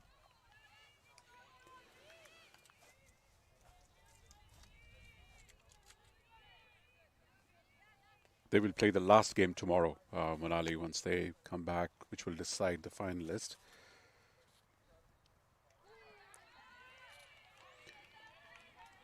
Not very well balanced on that one, Shilan Khan. Yeah, it is a double round robin. Every game very important, especially when you're tied on points and it's going to come down to net run rate. And then the finals scheduled for Sunday. But it is a wonderful initiative, this series. Worked into the leg side. She will get off the mark as well. It's great to see the Orcas taking charge and looking to grow the women's game and bring it to standards that the USA hasn't quite seen yet with women's cricket. They want to try and give them more game time, more quality, and potentially look to grow this into something much bigger. I can't say it much better, Manali. And it also puts the onus on other franchises to do something similar when they are not having the MLC window open, because these are franchises which are having the resources, they have the depth of experience and also the funds for them to bring together an avenue like this which can give opportunity to talent in their region. Down the track, beats the first fielder, and I think that's 4. It's just rolled over the line. It was a decent effort in the deep, but the over's going to finish with a boundary. 1 gone, 6 for none. I like this from Cami Desai. She chooses to use her feet down the track. A lot better than the ball before, where she was trying to play it into the offside when the width just wasn't available. Excellent effort there by Ira Mohindru, the youngster, 14-year-old. Fumbled a bit, but the intent was there. She gave it all. And that 4, the over could have been a good, decent 2-run or 2-3 runs over, where that 4 kind of brings it to 6, which they would take it at this point. That's a good word, intent. And I find if you can have good intent, whether it's a bat, the ball, or in the field, you just tend to see more things go your way because it's a mindset, isn't it? You're going to give it 100%. Our Palcourt with the ball from the other end. Starts short, wide, and good work there to cut off a couple of runs. Interestingly, Annika Kolan came as an opener in the first game yesterday. Since then, she has dropped to give a little bit of solidity in the middle order and let some of the other attacking batters to go up there and use the power play to their benefit. So they're trying and mixing things around a bit. 3 different opening combinations in 3 games. Very well bowled. It just held its line as well. Seasoned campaigner Amarpal picks up wickets at regular intervals. Gone. That's the first one. Cami Desai is not going to kick on to get a big one here today. And an early breakthrough for the Blazers. That's what pressure does, Manali. The pressure was building to get some big shots in. And a couple of low-scoring deliveries out there. She tried to come out of the crease, take the initiative, but at the end was forced into a mistake, just lobbing the ball to an easy, soft dismissal, a square of the wicket. Cami Desai gone for 5 off 4. It is 7 for none. 7 for 1 would be more accurate considering the wicket has just fallen.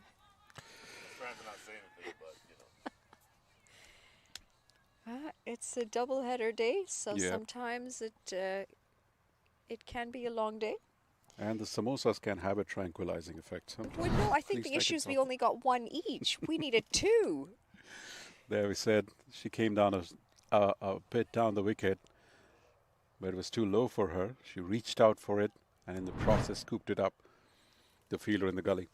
She almost just handed it to her, didn't she? Opening the face of the bat. Yep. Would have liked to get it wide of the fielder. Amarpal, once again, we just talked about that she has this knack, happy knack of picking up wickets, regular intervals. Outstanding average that she has. Once again, taking a breakthrough for her team. Making a breakthrough.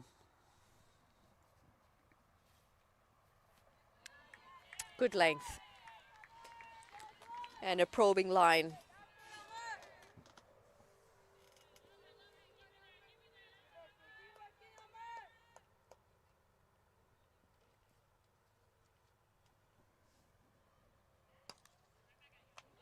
It's a low full toss. Anika Kalans just hit it straight back to our Palcourt. It is captain v captain, actually, in the sense of Canada-USA. Oh, the battle within the battle. Captain of USA taking on captain of Canada. This is in the gap, and it's driven really well. It's going to pick up 4. Just dents what would have been a very good over from Amarpal Kaur. Also means Anika Kalan's off strike with that.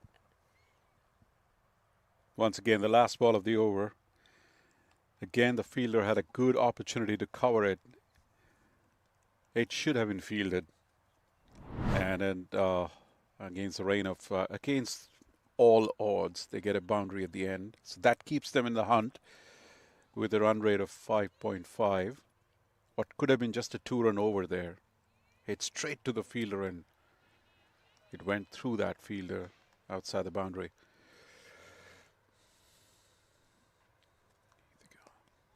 2 straight. Helped off the pads. Make that 4 more. This is better from Shilan Khan as well. Better control. That would make her feel very good. That's first big shot from her. Played with some degree of confidence. The line was missing going down the leg side, so she was completely in control when she lobbed it up. Well bowled.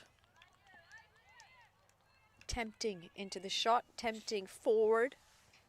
She just played with the hands, just reaching out for the ball, the head not in place. And she seems to struggle with that length because it's the footwork. It's quite limited.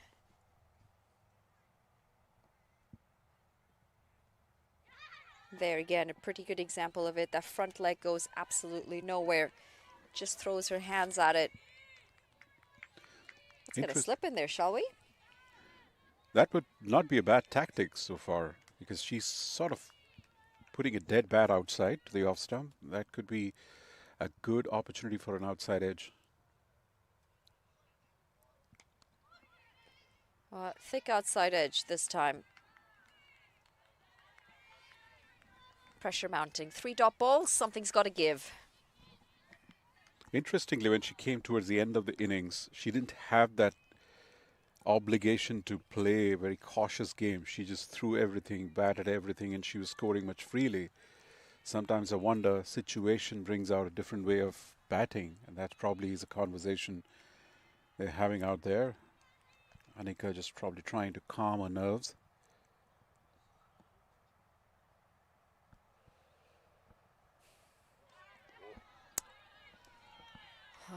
Geetika Kodali is wondering how this continues to miss that outside edge. Very limited footwork this though. She's losing out on runs because she just can't get in a better position. The heavily stacked out offside field is also working on her mind. Whoa. Boulder! You could see that coming from miles away. Full straight and right through onto the stumps. Shilan Khan's going to have to walk back for 6 off 9. Kodali does pick up a wicket. 3 overs gone, 15 for 2. You called it, Murali, and that's exactly what it was, just around the corner. A matter of time for a ball to pitch on the stumps. And she tried to play that unnatural shot of a straight ball coming onto the stumps.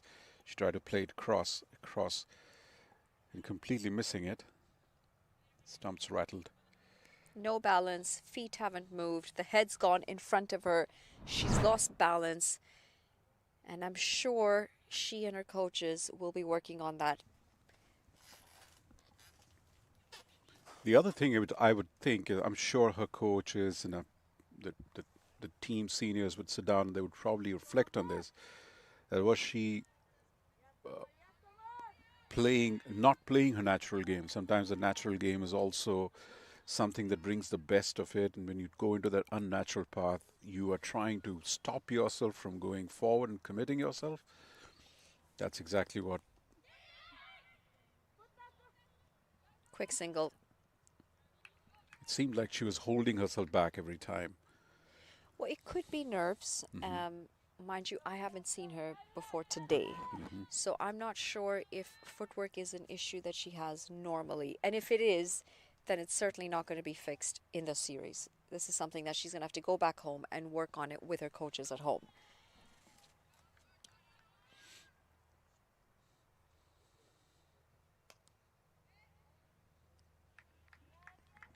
Batting with edges at the moment.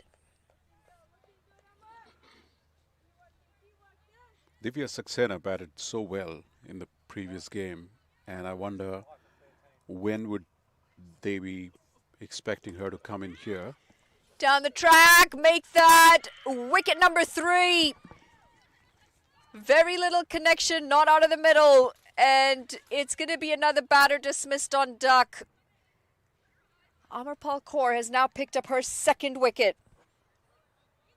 She has a golden arm, doesn't she? Not doing anything wrong so far, 2 for 6. It's just the 2nd over.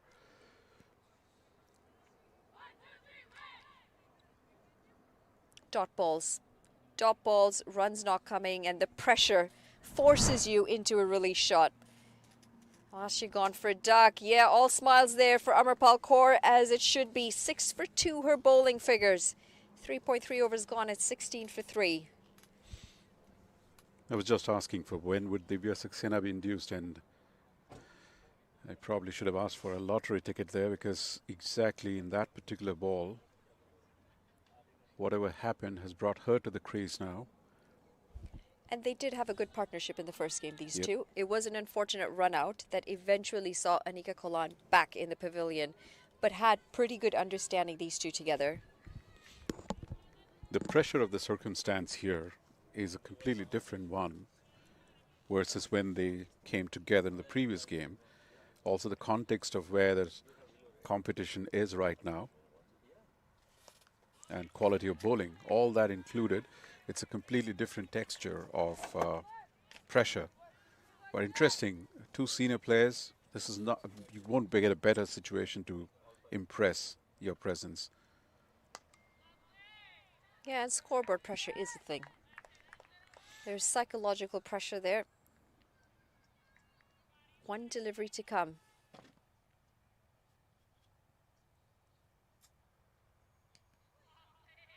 And a dot. Excellent over. Just the one run and a wicket coming off of it. 4 overs gone, 16 for 3. 3 wickets. That's going to be the most pivotal. You won't worry about the run rate, although it is worrisome that it's just 4, but it's the 3 wickets which is crucial. It also makes me then question, and I get the comfort zone in wanting to bowl first, but you've run yourself into trouble in the first game yesterday, having to bat second. You chose to have a bowl first, great, but you struggled chasing. Today they were able to do it because it was a low-scoring affair in the first game. I'm not sure whether the hesitancy is quite appropriate to say we are not comfortable with batting first if we win the toss.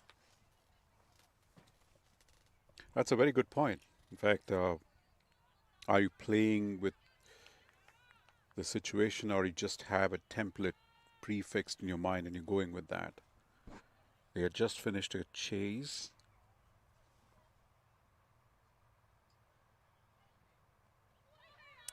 Very well bowled. Tarnum Chopra into the attack.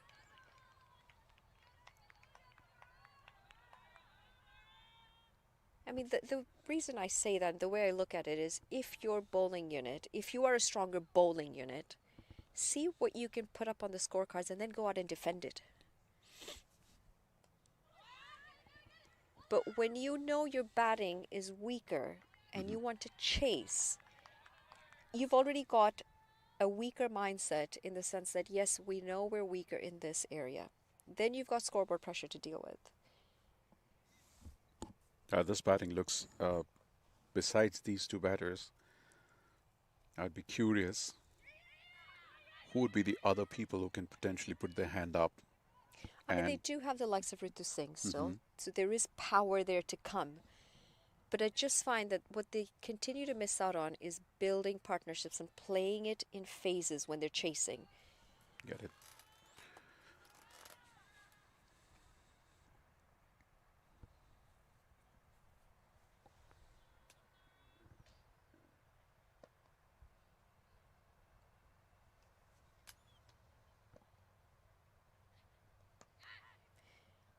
That's something that Divya Saxena does very well. She's not going to rush herself and she's not going to allow the bowler to rush her back to her mark. She will slow the bowler down in between deliveries to just break that momentum up. And you'll see she's not quite ready yet until she's ready on her own terms. That's experience for you. It comes with experience when you play the situation. Also make sure that you call the shots. And with spinners, they can get through their deliveries so quickly. Before you know it, the over's gone. You only have got one run in it. On the flip side, as a bowler, you want to be able to do that. Yes.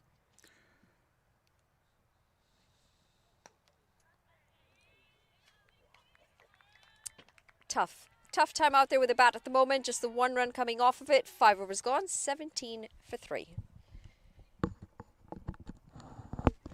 5.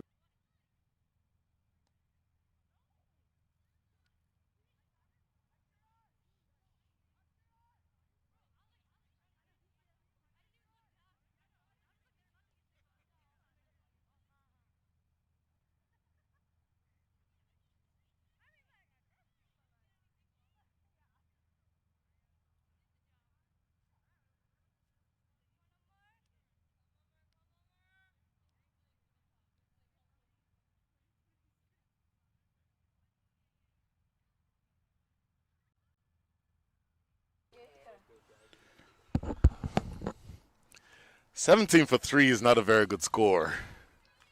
Shuma Jumder. Win predictor is on screen. Your favorite thing out there, 68% waves. 68% waves. And I have to say, as Amar Paul Carr continues, these graphics that you're seeing on your screen, courtesy of the folks at Crick Center, add so much to the broadcast. Now, looking at, we can argue about whether or not the 68/32% is going to be accurate. I say just looking at this holistically, it feels like the Washington Waves have the game under control. And you'd certainly prefer to be them, I would think, than the Redmond Raptors. At least you're not seeing 95-5. It's not 95-5, no. But let's talk about the fact that at the end of over number 5, Redmond Raptors 17 for 3. The Washington Waves, and they batted as this is lofted down the ground over the top of the fielder, Taranum Chopra, down at long on. She was in, I would think, too far, and it landed actually for 4. Yeah, she could have been. We've seen a couple of those, haven't we? Where the fielder has been slightly inside if they would have been on the boundary. She was quite a few yards inside, and immediately there's a bit of a change there. Oh, that is proof that Captain Gitika Kadali thinks that catch should have been taken. Yeah. She, number 1, is a lot taller than Yes. Taranum Chopra. And then number 2, I would think the misjudgment was apparent there. Amar Paul, Kaur, Brian. We came in when we looked at the records, a docket for the commentary. Her name was standing out with the average of 10.11. She has lived up to that reputation so well in every single game. For so people far. who are not familiar with the meaning of averages in cricket, what does it mean for a bowler to have an average of 10?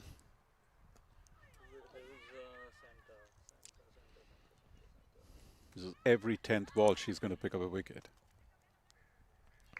Well, that would be her strike rate. Yeah, Her that would be average right. would be she takes a wicket every Every 10 10 runs runs. that she concedes. If Thank you for everybody correcting were that. to do that, then every opposition side would be all out for 100. 100, With, yes. You'd win some games like that. Yeah, true. That is the end of over number 6. Power play done and dusted. 23 for 3 after 6.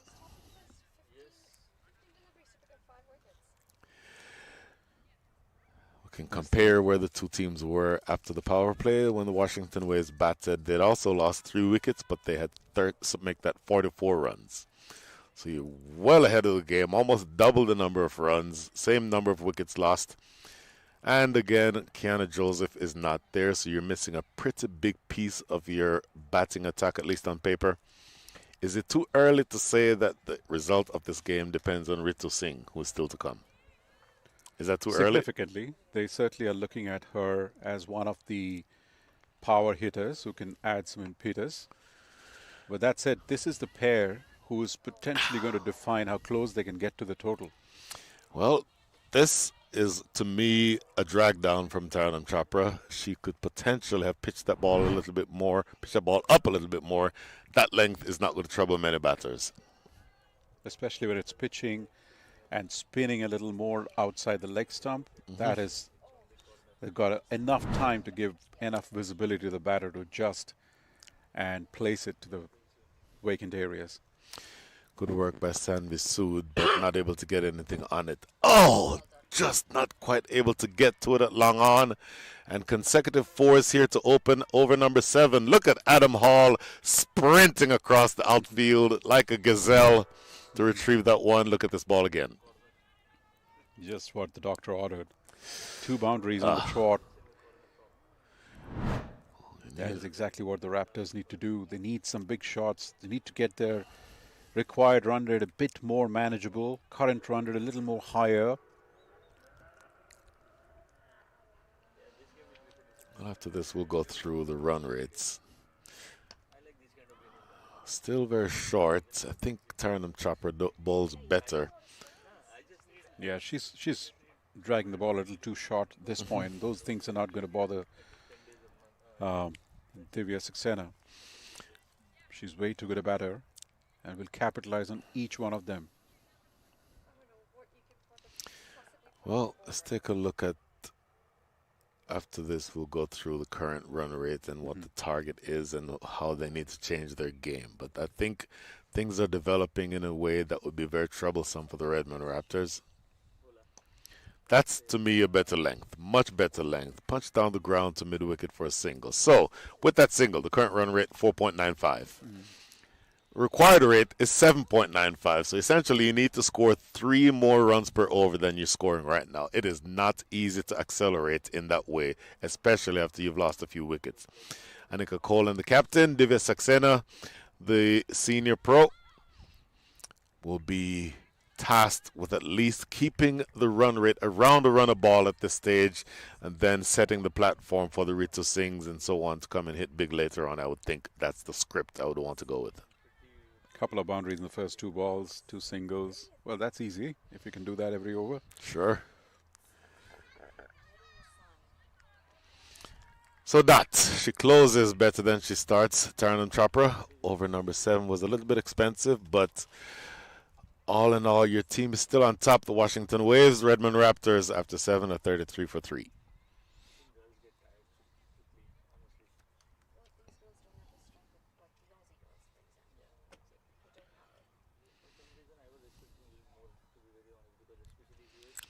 There is the brass. 2 really just very handsome looking gentlemen, too, it has to be said. So, they look content. There's a lot of planning that would have gone behind this, and they've earned the rights to put their feet up a little as they see the fruition, all the vision coming to fruition out here. Oh, no setting question. a great example for other franchises as well across the United States. No question. So, Adirawat, it will be who will take the ball for the first time. The target is 139. Another 106 needed. Another bowler with that. Needed from the next 77 balls. Finish your thought. Yep. Another bowler who's out of those multiple leg spinners that we have seen over the last 3-4 days now. Last couple of days. Adirawat. Very impressive. I like the length that she's bowling so far. You want to ask the batters to hit down the ground. You don't want it to be in the slot because with the wind, that's an easy hit over the top. But you want to be full enough to not allow the batters to get onto the back foot and play you square of the wicket. Good couple of balls so far. Well played. It's a bit of an old school of spin bowling here, Brian. I mean, off late in T20. This is sloppy. Sneak in for the second run there. It was overthrow. And what I was saying was off late in T20 because of the pressure of getting hit. The spinners have been bowling it faster, flatter. So it's heartening to see these young spinners coming and flighting the ball. This is a very old school, high on deception kind of bowling, which gladdens me really that they have been taught the basics by their coaches in an old school way. It's very, let's call it, it's instinctive for a spinner who gets hit to automatically go flat and quick. But you've seen so far, and maybe this one is a little bit too high, it's a full toss, but she gets away with it down to mid-wicket. Isana Vagela doing the fielding down there. But it takes so much courage as a spinner to still toss the ball up, knowing that they want to hit you down the ground, hit you out of the park, to still throw the carrot out there, toss the ball up, and invite them to play the big shot. That takes a lot. Wanted to get a single there, sent back, and rightly so. That is the end of over number 8. Really good one. Just 3 runs coming from the first over bowled by Adirawat. End of over number 8, 36 for 3.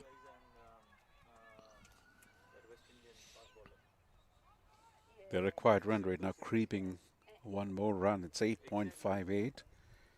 They wouldn't want it to get beyond 9. That's when things start getting really suffocating for them. And the scoreboard pressure can do funny things. They will have to find their boundaries every over. It's that stage now they can't get any 1Z, 2Z overs anymore. If you are anywhere in the Where are we? Seattle? Monroe. The Monroe, Washington area, and can make it out. Well, it's a little too late to make it out to this match if you're not already here.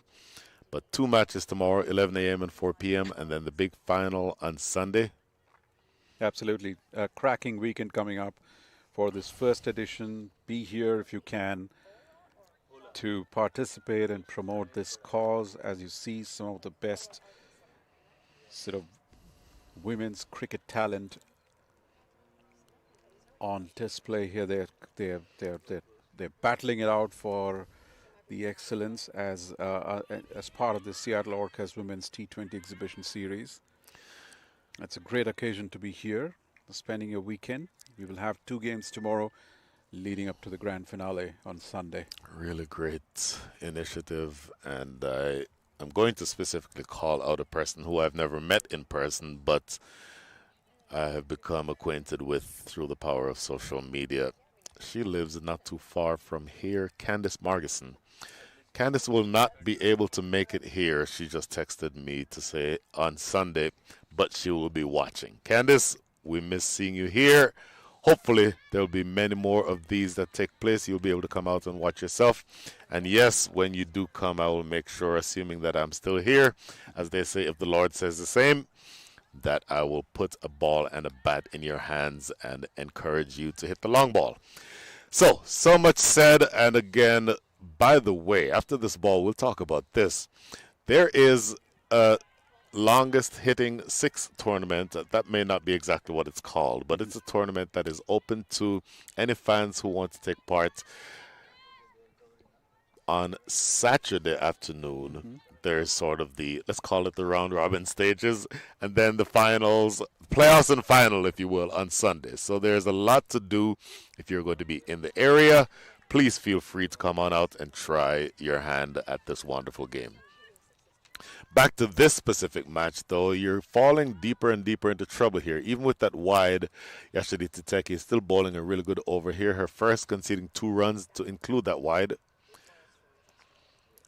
And it feels as though there's a lot of work that still needs to be done. Divya Saxena is going to be an important person here in the chase, along with her captain, Annika Kolan. With that single, the partnership is now worth 24, but it feels like you need a lot more than that. They do, and they do, and they do. They need that, and they need that at a brisk pace now. They have to accelerate. It is right now 12 of 15, 15 of 20 for each one of them. That's not the kind of strike rate you're looking at. They need to accelerate. They need to get some big shots. Take the risk. This is the time. They cannot delay it further. Well, by definition, you need to hit big because you still need another 100, and that is lofted in the air, catchable to square leg, and a clean catch. How big a dismissal is that? That is the captain, Annika Kolan. That is a clean catch in the deep at square leg. Wicket number 4 is down, 39 for 4. If she isn't picking wickets, Brian, Amar Paul, she's grabbing catches. She's everywhere at this point of time. And I must say, the Raptors, they have got themselves into a tangle here. That is a really good catch. It's almost always difficult to catch when you're moving laterally. Yes. And really, when you're moving at all, it's difficult to catch. But that's really soft hands. The technique is there. That tells you how the international players can set the standard. That is not an easy catch, but she made it look way, way simpler than it would have been. 4th wicket down, and they're absolutely in trouble here. There's another 100 runs that you need, and you only have another 67 balls in which to get them. So that required rate is now more than double the actual rate. Required rate, 8.96. Actual scoring rate, 4.42. You're in trouble. What an incredibly valuable player. I am so impressed by Amarpal Kaur. Every single game she's made a definitive impact, if not with the ball, with the field, if not with the field and ball, with the bat.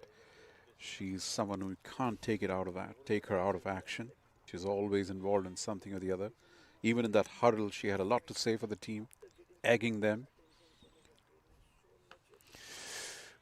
Well, I don't know that the best way to start Torito Singh is a half tracker. She gets away Yep. with it because Ritu Singh in good nick puts that over the ropes, that square leg. End of over number 8. Make that over number 9. It's a good one. And Yashaditi will thank her stars, and she came up pretty cheaply in there. Maybe Ritu was a little flummox that she got an easy one so quickly that she could not capitalize on that. oh my goodness.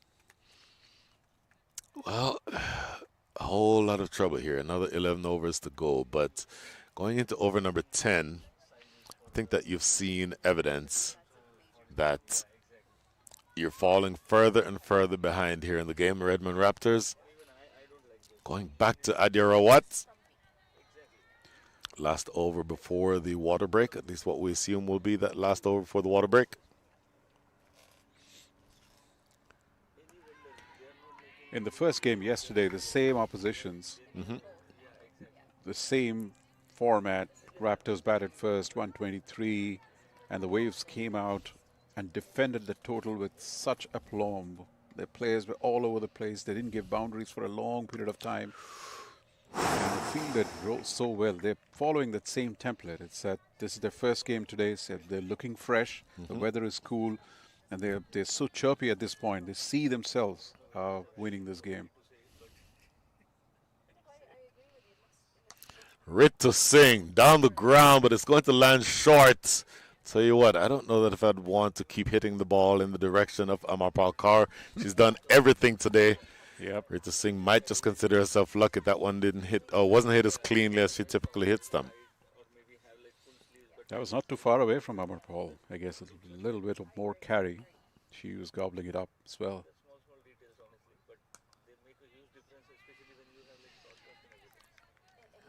It feels to me, as the required rate now over almost 9.4, that Ritu Singh will probably want to get through the next 2 deliveries, take the water break, assess where they are at that point, and then attack. That shot right there, I think, underscores what I just said, because that's a drivable ball for her. I think she wants to get to the water break, and even though the required rate now is above 9.5, I think she wants to get through the next ball first, and then see what happens in the last 10. Okay, everything I just said, everything I just said, throw out the window, because she threw the kitchen sink at that one. Oh, that is going to be very close. But good athleticism by Ritu Singh, who I believe is the best athlete probably in this tournament. 2 runs, and she'll be on the non-strikers end to start the second half of this innings. End of over number 10. Did they go for the third umpire? We'll take a look at this. I don't know if they went upstairs. Let's see. Did they go upstairs? Well, it did look as though they went upstairs, didn't it? Because they're not walking off of the water break just yet. In fact, take that back. They are walking off of the water break, so maybe they did not go upstairs. They did go upstairs. Okay, they did go upstairs, we're now hearing. So, well, the players are going to take the water break anyway. Allow the umpires to take the time to look at what they need to. See if we can see what the umpires saw. This is actually a lot closer than I realized. Yes. There's Ritu Singh. And I believe she's definitely across the line. That is an excellent piece of athleticism from Ritu Singh. Umpires will want to look at it a number of times, but I think she's fine. Not the most swiftest of the takes and by the wicket keeper. One would say that she probably took a little more time to collect and get it to the stumps. But it was very close than what it seemed to the naked eye, Brian. Absolutely. Okay, that is the water break. We'll take our final break of the day. When we come back, it will be the Washington Waves looking to close out what in their mind would be a pretty straightforward victory. Redmond Raptors at the 10 over mark are 44 for 4.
Hydrated, back into the action. That's the story at the moment. 44 for 4. They are well and truly short of that mark of 139 that they need. The Raptors.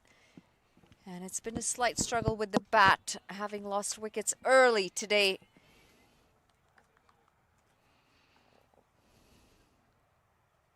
Changing the bowling as well. JV Patak's going to come in.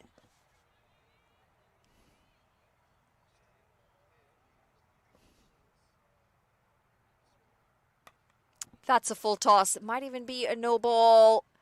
And if the no ball's not called, that might be a wicket. Hand stays down from the umpire. Make that wicket number 5. And it is the set batter. Divya Saxena is going to have to walk back. Gone for 16 off 21. Not the best of deliveries, but when you pick up a wicket off your first delivery, you'll take it. Well, Ritu Singh was begging for a full toss no ball. Umpires did not agree. That is a good, clean catch taken low to the ground. Catch there taken, I believe that is Adirawat. But more to the point, you've lost your international player, Divya Saxena. Ritu Singh has not yet gotten going. She's 4 from 6. And it feels like this is less a question of who is going to win and more a question of what over is going to happen in. Boy, the bigger question is, they might lose today, pick up another win tomorrow.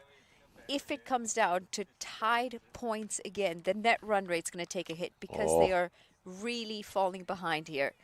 You might not win, but you still want to get as close as you can. That net run rate might come into equation. It is going to bring Achini Pereira out to the middle. 95 off 59 is a tall task from here on. Is a really, really tall task. And it's not going to be any easier if the bowling continues to be as accurate and as penetrative as it is. I don't know if you know who Harmeet Singh is. Harmeet Singh playing here. This action, her action, Javi Patak, reminds me of Harmeet Singh. Take a look at this.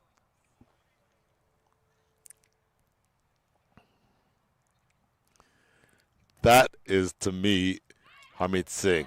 Struck right back at the bowler. Another wicket down. Look at that smile.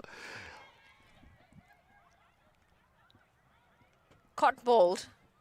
You just sense that maybe the non-striker was saying, hang on a second, was it a bump ball or not? And there was a bit of discussion between the two of them. Even right now, there's a bit of hesitation as Achini Pereira walks back. Oh, no. No, that is flush. That is right out of the middle, straight into the hands. Absolutely nothing bumped about that. Well, I've seen situations where ball, bat, and ground all come together at the same time. This was not that. That's flush off of the bat as we take a look at this again. Down the track, looking to get to the pitch, but that is right off the bat. Certainly no ground involved, and that's another batter gone for a duck. Big, big problems here for the Raptors. 2 in the over. Wickets, that is. It's 44 for 6. Ritu Singh standing at the non-strikers end. 4 from 6 is going to be Sahana Shivakumar, who takes her place at the wicket opposite Ritu Singh. At what point do you just say, Ritu Singh, the ball is in your court, so to speak, do what you can do best, hit sixes? Or is it more possible or more advisable to bat all the way through the end? I mean, if you're going for the win, you're gonna have to hit some sixes. The required run rate is 10 runs and over at the moment. The disappointing part for me is the hesitancy in winning the toss and choosing to bat first.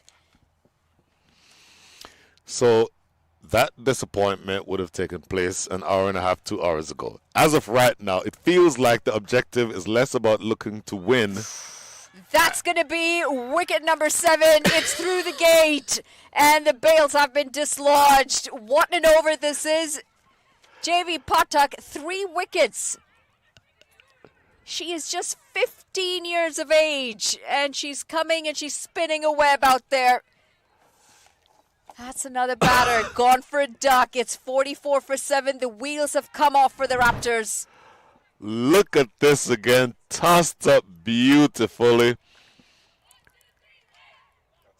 Arm ball in between the bat and the pad. It instead of turning, which is what the regulation finger spinner would do from the left-hander away from the righty, it goes in between bat and pad and takes the top of leg stump. Beautifully bowled. 5 deliveries bowled so far in this over. Her first. Take a look at this again. Maybe you won't be able to see the turn from this angle, but that tells you that it hits the top of leg stump. 5 deliveries bowled in this her first over, Jaivi Patak. No runs conceded yet, and already 3 wickets with 1 ball remaining. Well, if you're someone who's OCD and likes patterns, you'll want to end this over with a dot. If you're Wicket, JV, wicket, Patrick, wicket. I think she'd prefer to end it with a wicket, I was actually. just gonna say. Quadruple wicket maiden would be a really, really beautiful thing to have.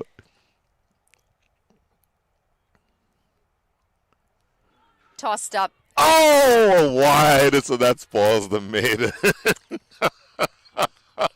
spoils the main and it spoils the pattern. That it does. I think we're being a bit harsh. We She are has being picked up harsh. 3 wickets. She's all of 15 years old. Let's take a look at this again.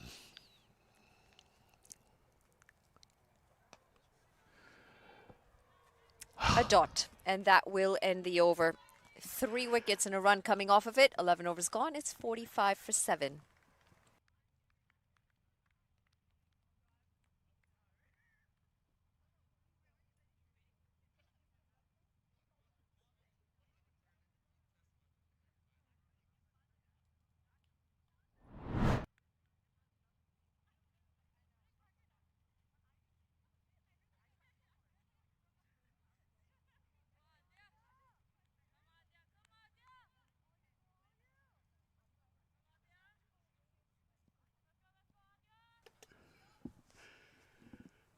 Yeah, disappointment from the batters who have fallen, and they should be. Could have played that better.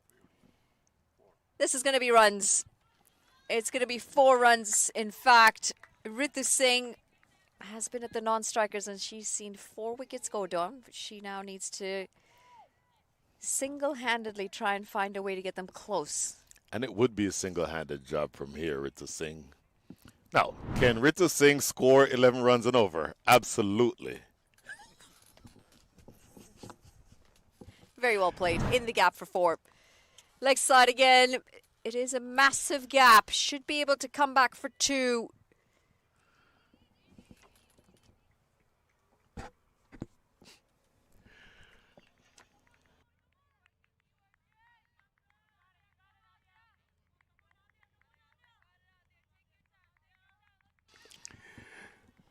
By the way, that last double bringing up the 50. Calls for catch, and it's going to go for 4 instead. Element of risk there, but I don't think Ritu Singh will mind that very much. She is in hit me mode, or hit ball mode is what I should say. Didn't even attempt to keep that one down. Placed it well, getting it between those 2 fielders on the circle on the offside. It just feels like she could treat this like she's part of the biggest 6 this weekend. She could start that from here, because for me, especially from this end, it's just time to hit ball.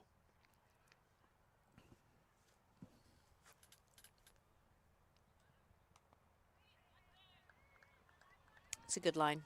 Not a lot of room to work with on that one.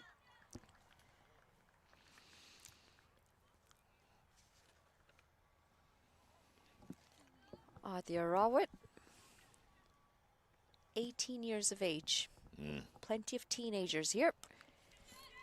Leg side. Oh, what a catch that is! What an outstanding catch that is! Ritu Singh was looking for a boundary. She's looking for a maximum. Instead, Ishani Vaghela says, hang on, I've got an arm on this, and it's stuck in the hand. How did that stick? How in the world did that stick?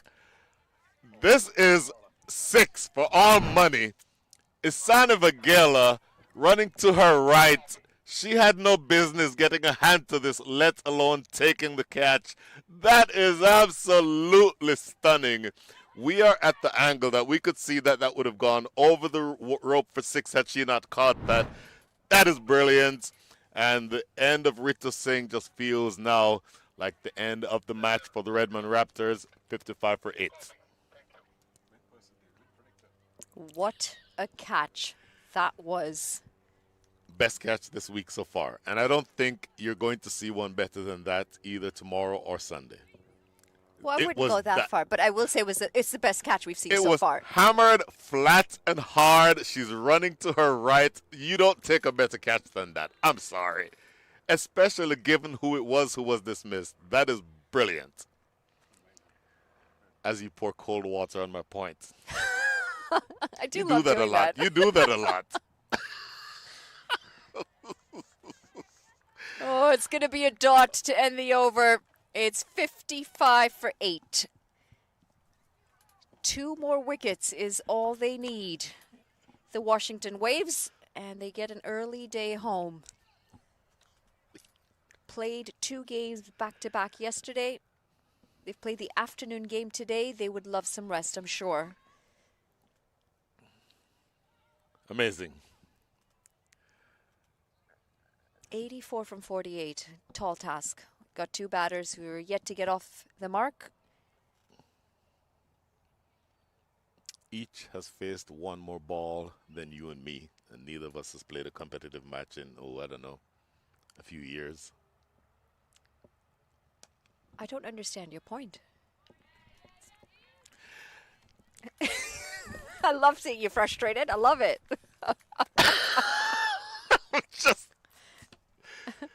I'm just glad the Comcam didn't flip onto us just now.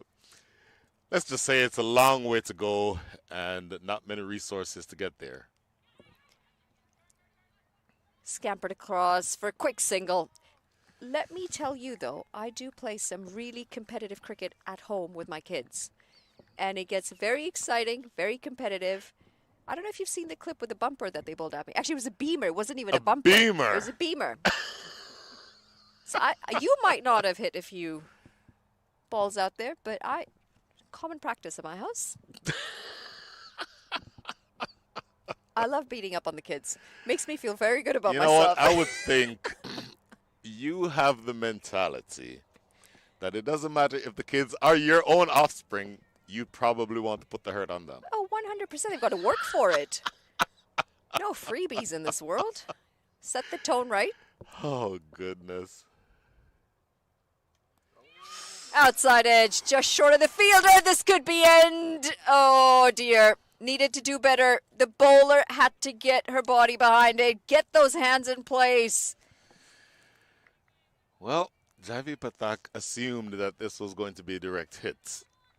And that ball was nowhere near. Take a look at this. She backs away, thinking that the ball was going to be a direct hit. Here, she easily here could have gotten in line and collected this. And she collects this. It's an easy run out. So she'll want to clean that up. The youngster.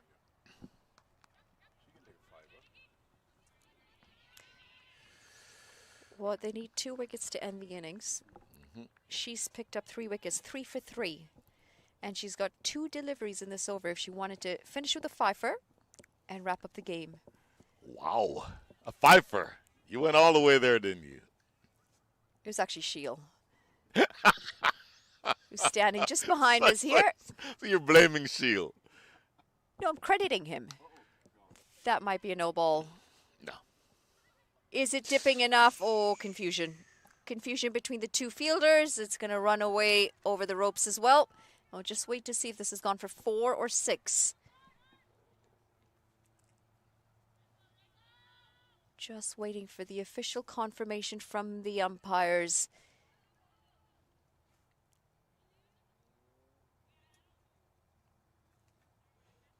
Well, might have to go upstairs and check this out. Ooh. Oh, it is a 6. Did not realize that that was hit so well.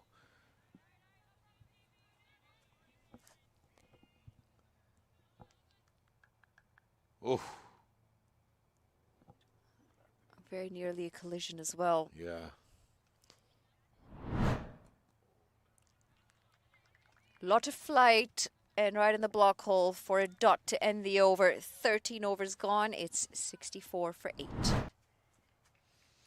Take a look at this again. See if we can see where this ball lands. This is going to be the best angle, I would think.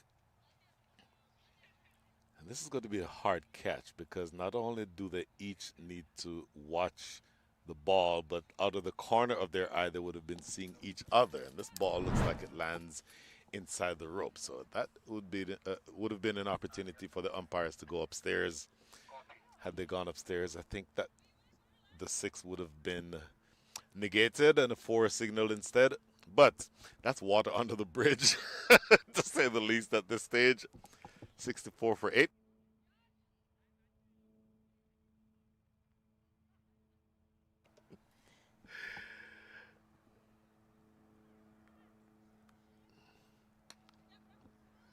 In the gap.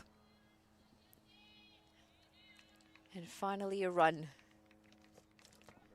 Adira what now into her last over. She's really bowled well. 1 for 18 from her 3.1 overs.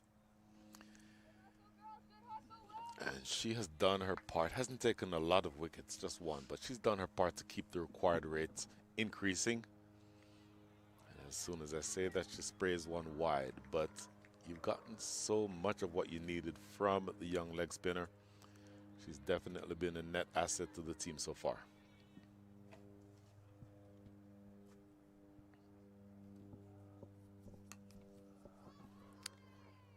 Good use of the feet. Pick up a boundary on this. Extra cover is wide open. And I will tell you that you will never give that back. It's never easy to score in that region of the field, particularly when you're batting this low down the order. So she'll definitely take that.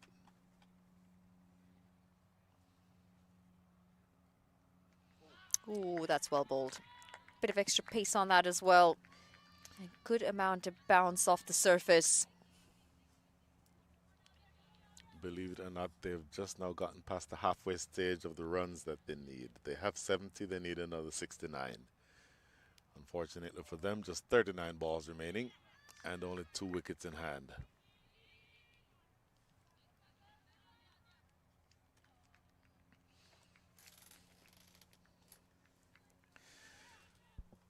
Manal, it feels like 139 was always going to be a stiff chase. But it only got to probably the power play when it started to feel like it was going to be mission impossible for the Redmond Raptors.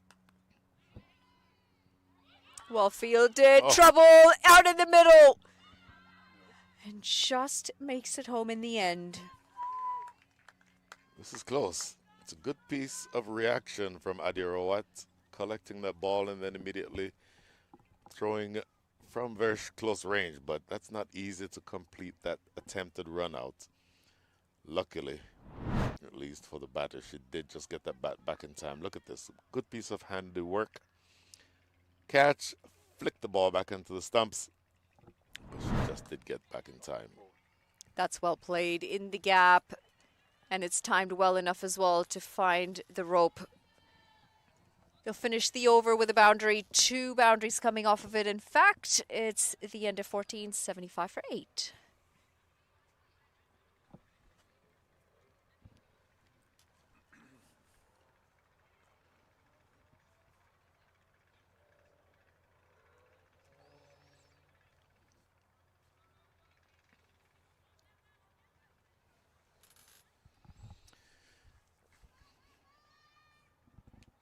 The last couple of overs have been more along the lines of what you would have wanted in terms of runs, and there we see an absolutely wonderful dog.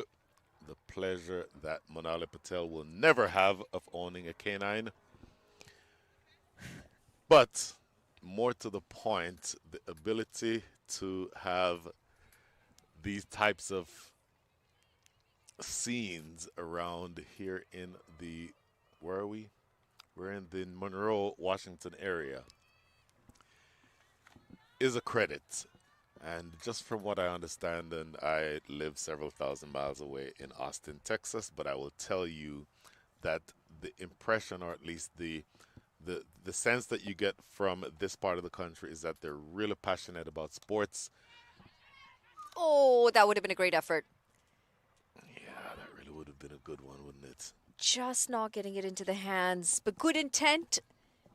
Yeah, Nick Cardoshi almost getting that one, almost getting the hand just underneath that one. But just to finish that point, the sporting culture in this city is very, very strong. Several professional teams, several professional women's teams, and it feels like the part of the country where you could have, in theory, further down the line, something that resembles what we're looking at right now, but at a professional level. Flashed hard on the offside, just falls short. Very good attempt.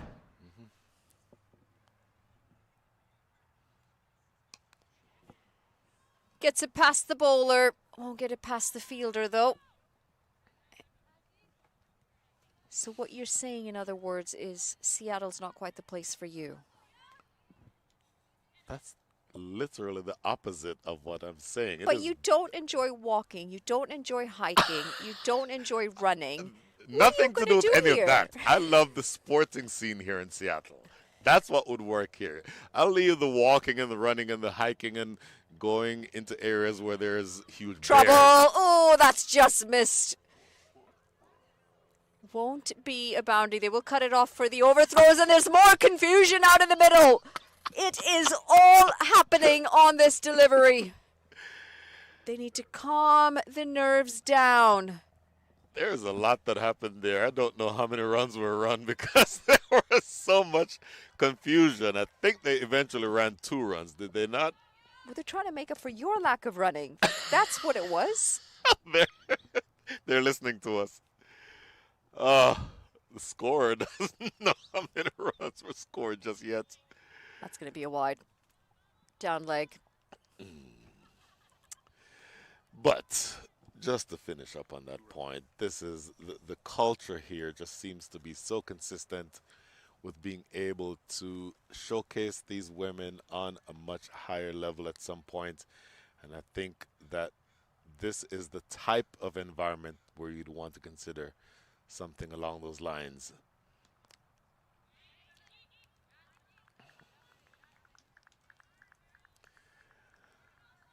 So, last ball coming up here in over number 15. You're about to lose me for the rest of the day, Manali Patel. As long as it's just the rest of the day, I think we'll be fine. Good sharp turn. Good pace as well on that delivery. End of the 15th, it's 80 for 8.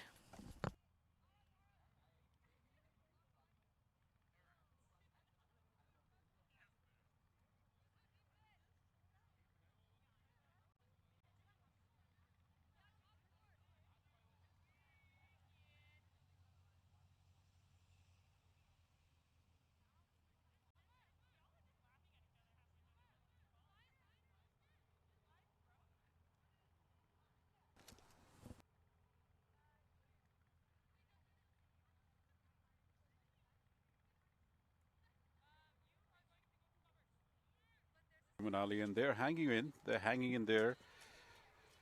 The bridge still too far. 59 of 30 in many circumstances is still a very manageable total, but do they have the firepower in the remaining wickets? And they've lost a lot of them. And it's the talismanic Amarpal core back into the attack. 2 for 12 in a 3. And a good catch to boot with that.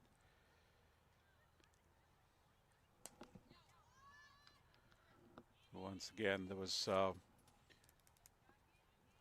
slight loosener from Amarpal, but he had not much of a damage done, just a single push towards the mid-wicket fence. The last couple of overs, Manali, they're trying to play the big shots. They've done a few, courtesy some shoddy fielding here and there. They've got some runs in there.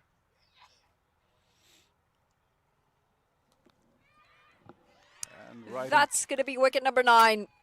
Slashed away. Amarpal Kaur comes in. You said she's got a knack of picking up wickets, and she absolutely does. She's picked up her 3rd. Lekha Shetty's going to have to walk back for 15. 9 down now for 81 runs. And Brian has a job on his hands because Amarpal has 3 wickets. JV, the young 15-year-old, has 3 wickets. Amarpal has got a catch to go with it. We know what there are some batting performances there too. But in a game like this, where the bowlers have such a dominating performance, you would tend to think that it would be a bowler who would potentially get recognized as a MVP. But all that is out there. I mean, there's multiple contenders to it. This stage, 81 for 9. Vaishnavi Mangeshkar, she is the last batter in.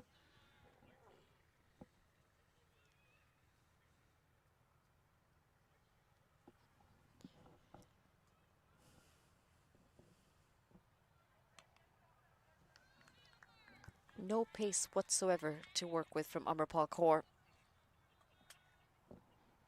She's an interesting bowler. Keeps it on wicket. It's you miss, I hit.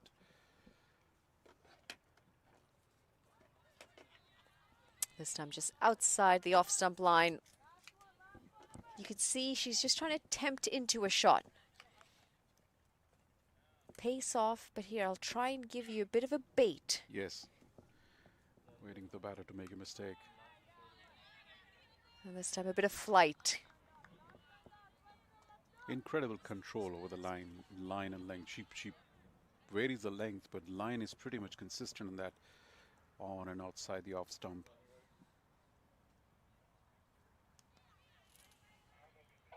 A dot to end the over. 1 run, 1 wicket coming off of it. End of 16, 81 for 9.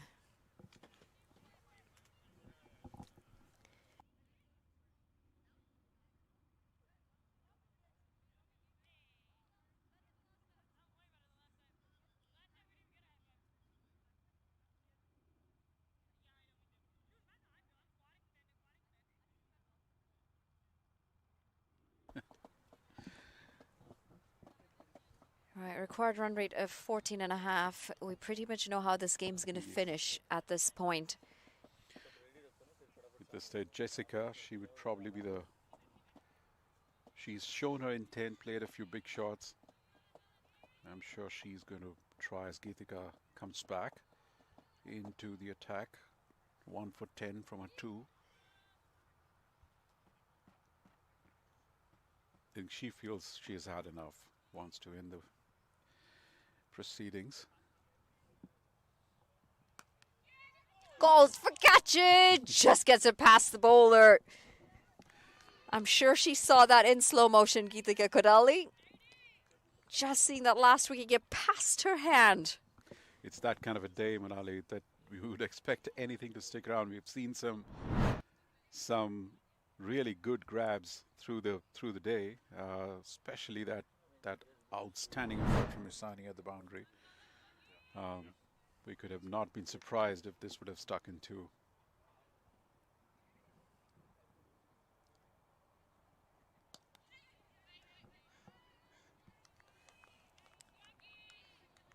Raptors are certainly making the Waves toil for these last couple of wickets. Managed to pick up 1 last over. This last one, they're going to have to wait. Waves would want to end it as quickly as possible. Quick throw, just wayward. They would come back to play the first game tomorrow morning again against the Bellevue Blazers. Well, Raptors will get some time out to play their last game tomorrow in the evening. This, eventually when the match ends, and we are hoping the result the way it will go, the margin of loss would add a lot of pressure for Raptors tomorrow in the last game. And this is where that net run rate was always going to be a concern. They were in second place on that points table when this game started, the Raptors. The Waves were in third. In the gap. It's well placed. It's going to run away for a boundary. That's a good looking shot. Like you said, she isn't giving up, Jessica. She probably wants to play out the entire overs.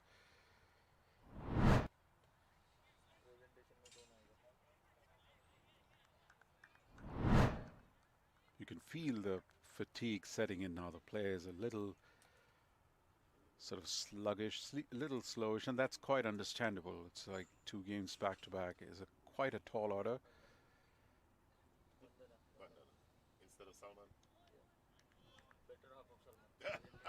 Just wayward. She'll have to re-bowl that.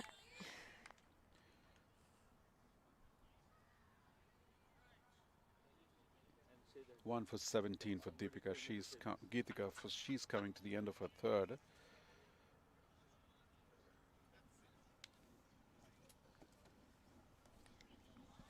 Leg side.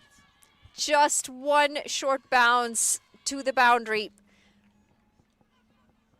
And it is that additional delivery in the wide that's cost them 4 runs. 17 overs gone. It's 92 for 9.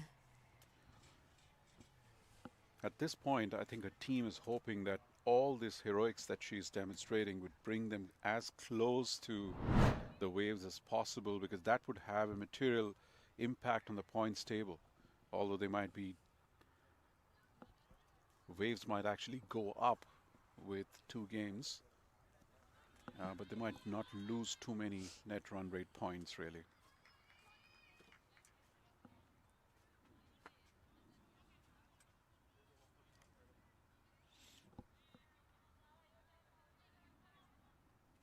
Monali, Waves is a team that plays very well if there is just 1 game per day. And now from here on, tomorrow and day after, if they make it to the finals, it's just 1 game per day. Yeah, they've done their hard bit on day 1. Did have a chat with Sindhu Sriharsha, the coach of the Bellevue Blazers this morning, and I said, hang on, how have you got the first 2 days with just 1 game on your hand? And she said, shh, that's our tactic, because, you know, by the time we get to day 3, we're hoping the other teams are tired when we have to play 2 games. But it is great to have at least one female coach in a women's tournament. Of course, with time, we're hoping that you can increase that aspect of the game as well, because growth is not just from a player's perspective. It is well-rounded growth, whether it's coaching, whether it is other roles in the game. How's that seen so far? I mean, do you see a lot of ex-women cricketers from this region opting for qualifications or coaching? Very, very slow, unfortunately. We just haven't seen the sort of growth that we should be seeing yet. But again, you know, the more the sport grows, the more the exposure grows, women will understand that there are other avenues to continue being involved in the sport after you're done with your playing. Absolutely. And there's no two ways about it. We need to have more women participation in all aspects of the game. They bring in such a different perspective. They understand the women's sport much more closely, and that is the ingredient. That is the magic quotient when growing the women's sport in cricket. Yeah, and you know what? It is interesting that you say that, because most people don't understand that the men's and the women's game is actually quite different. It's very different. It's remarkably different. You're looking at different growth journeys, like especially even looking at the talent pool here. There is such a multifaceted talent pool. Each one of them is so skilled in so many different aspects.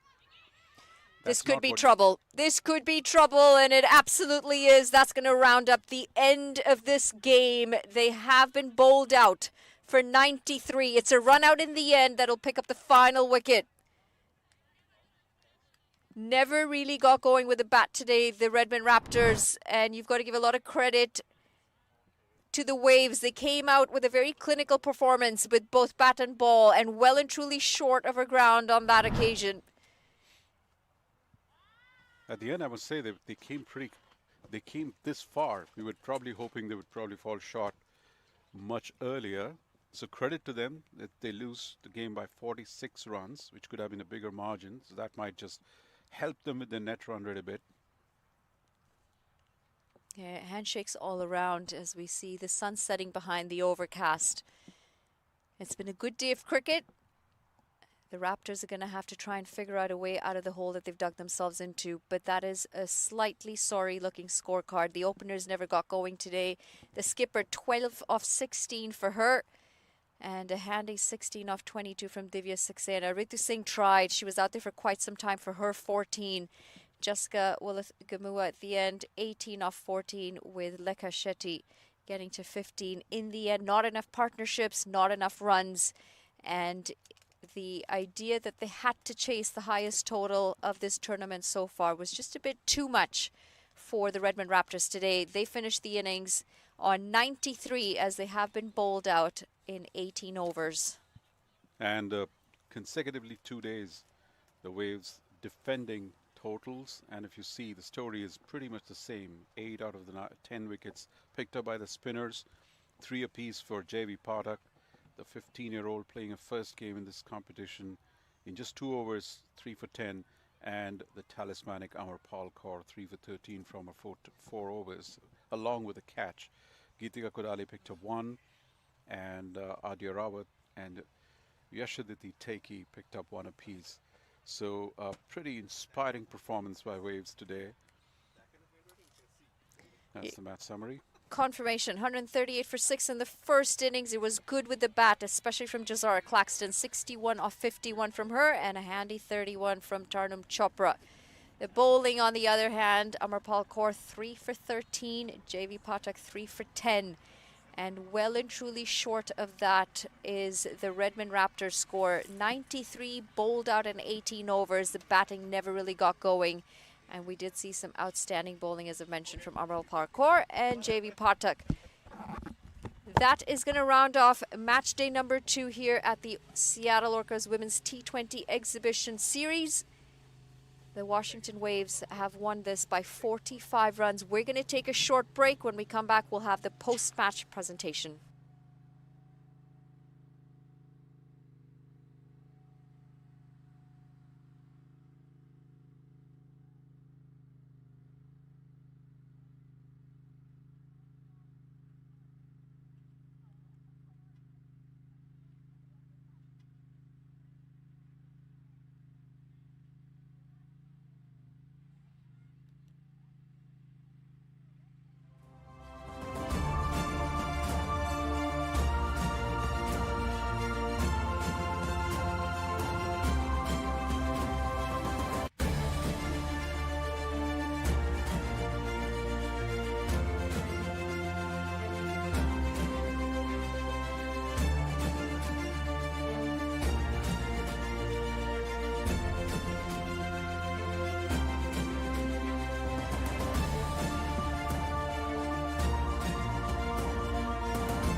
Welcome to the post-match ceremony. This match between the Redmond Raptors and the Washington Waves. I will tell you that this was a very exciting match for probably half of the match, and ultimately domination by the Washington Waves at the end. First, we're going to call forward. First, before we do that, we'll introduce our mascot, if is mascot the right word? Our hero, if you will, to present the Player of the Match trophies, Vandana Taj. A pleasure to have you. Yeah. We're going to do something special today. We're going to recognize two players for Player of the Match. The first anchored the batting, 61 from 51, 11 fours, and the sixth, Jazar Claxton. Congratulations. Thank you. So Jazar, question or two for you. Tell me about your mindset when you came into bat. You have a very cheeky look on your face. Tell me about your mindset coming into bat at the top of the order. Runs weren't exactly flowing at the top, but you anchored the innings and got a really good score on the board. I just back myself to go out there and try bat as long as possible and try my best to get the team a good score at the end of the day. You're from St. Kitts. Do I have this right? You play both cricket and football for St. Kitts? Cricket for... Yeah. Well, cricket for the West Indies, football for St. Kitts. What do you play in football? What do I play? What position? I used to play midfield and strike. Midfield and striker. So how much football does help, or how much does football help you on the cricket field? I would say it helped most with my fitness. Being able to be out there for long and running between the wickets. Same thing when I was playing football, being out there playing 90 minutes. Really well done today. Congratulations. Thanks. Well done. Jazar Claxton. And the other player who we're going to recognize, this young lady is all of 15 years old. 2 overs, no maidens, 3 for 10. Javi Patak, come on up. Congratulations. Here you go.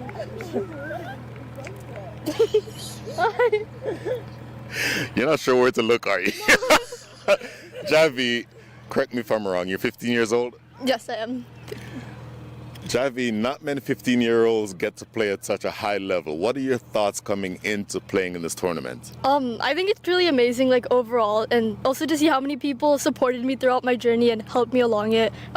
Really like shaped me to where I am right now. So without them, I wouldn't be here.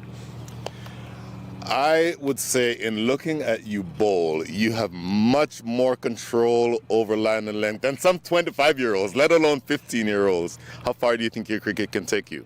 I hope further. Again, like I said, it's just in practice and just practicing a lot more to get where I want to go. Really, really well done and proud of you. Well done. Thank you so much. Javi Patak. So let's call forward the captain of the team that finished second on the day, Anika Kolan. So in my mind, bowling first, your sort of default is to bowl first, is it not? Yeah, I mean, sometimes it just comes off. Today is just a day that it didn't in the second innings, but in the second game, but in the first game, it did come off pretty well. So it's just one of those things that you never know. But I'm just really proud of how my team went out there. Looking to chase down a pretty big total, the biggest total in the tournament so far. How much did it hurt to not have Kiana Joseph at the top of the order? Yeah, we definitely missed her presence there. We were talking about how this is definitely a game where Kiana would definitely go and kill it out there. And unfortunately that she is just a bit under the weather, but definitely hoping that she comes out stronger for our next game. And then speaking about the next game, you're playing again tomorrow morning, if I'm not mistaken, against the Bellevue Blazers. What is your mentality? Having absorbed a relatively tough defeat, do you shake it off and come back the next morning? Yeah, definitely shake it off and come back stronger. I mean, every day is a new day, especially with cricket. And it's also good that we had that first win against Bellevue Blazers already. So just picking off of that momentum and just trying to see how well we can go out there and obviously backing every single one of our players and support staff all the way. Excellent. Well done. Thanks, Brian. Thank you, Annika. And now the captain, finally, of the team that finishes top on the day. Geeta Kukadali, your team looked exceptionally dominant today. Yeah, I'd have to agree with you. The girls came out there and we played with the intensity that we've always been wanting to play with. And I think what's amazing for me is to see that constant improvement game over game. We talked about wanting to score more runs with the bat. We're getting there 5 to 10 runs at a time every game. Hopefully we can give the viewers a 150, 160 scoring game soon. But apart from that, like, we had a strategic change where we had an extra spinner come in, and like JV did exceptional as a youngster. We had JC step up with the bat. It's also amazing to see that like we have different players stepping up each game. And so we really want to be that well-rounded team that plays well together. You mentioned the spinners. You have a really good mix of spinners, not just off spinners and leg spinners, but a good mix of youth and experience. How well does that work for you? I think it works really well for us. The coach did an excellent job picking his players and drafting that team with a good mix of knowledge and expertise, as well as potential and excitement. All of a sudden, the scoop shot has become your favorite shot. I think in a T20 game, it has come to like an era where we're all trying to be more innovative, and something like different things work for different players. I'm glad the scoop could come out today. Really well done. Congratulations. Good luck the rest of the way. That, ladies and gentlemen, concludes the coverage for today. Tomorrow morning, right here at 11 a.m. Central Time, Pacific Standard Time, the Redmond Raptors against the Bellevue Blazers. Signing off for the evening. See you tomorrow morning.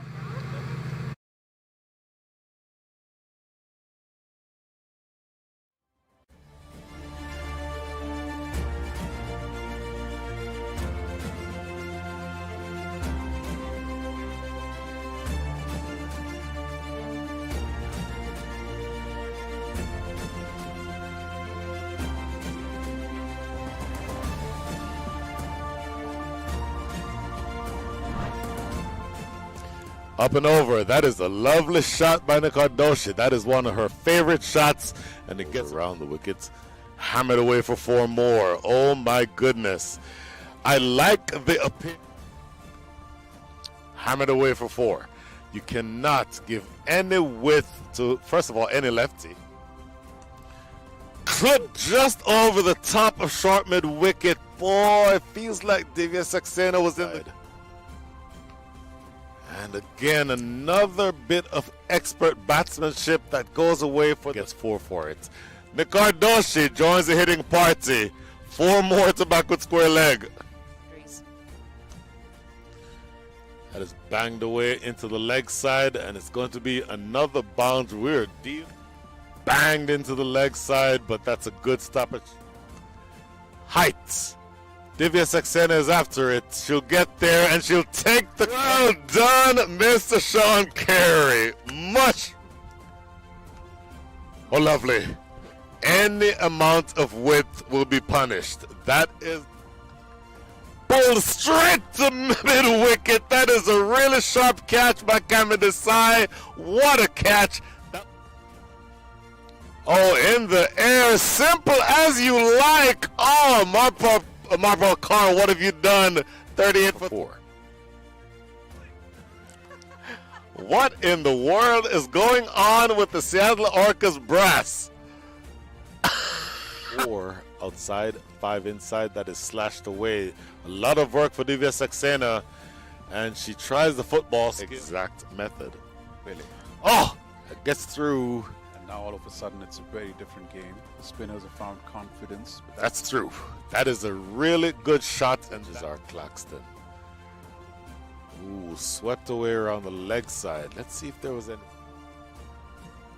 But it all depends upon, as you very rightly said, Jazara Claxton. If she's around, that total, otherwise, even that total might seem to be a bit of a tall out of there. Full toss, and it gets hammered away. Oh, palmed over the crossbar for 6. Watch the It's just so great to see so many different levels, professionals. Cutaway in the gap, and that's going to be 4. Total. Down the track, this is really well played. Oh, well. Pulled away. Lovely shot. There is absolutely no fielder there. This is 14-year-old, and they used the term, oh, that's gone. Looking to come, gets it past the bowler.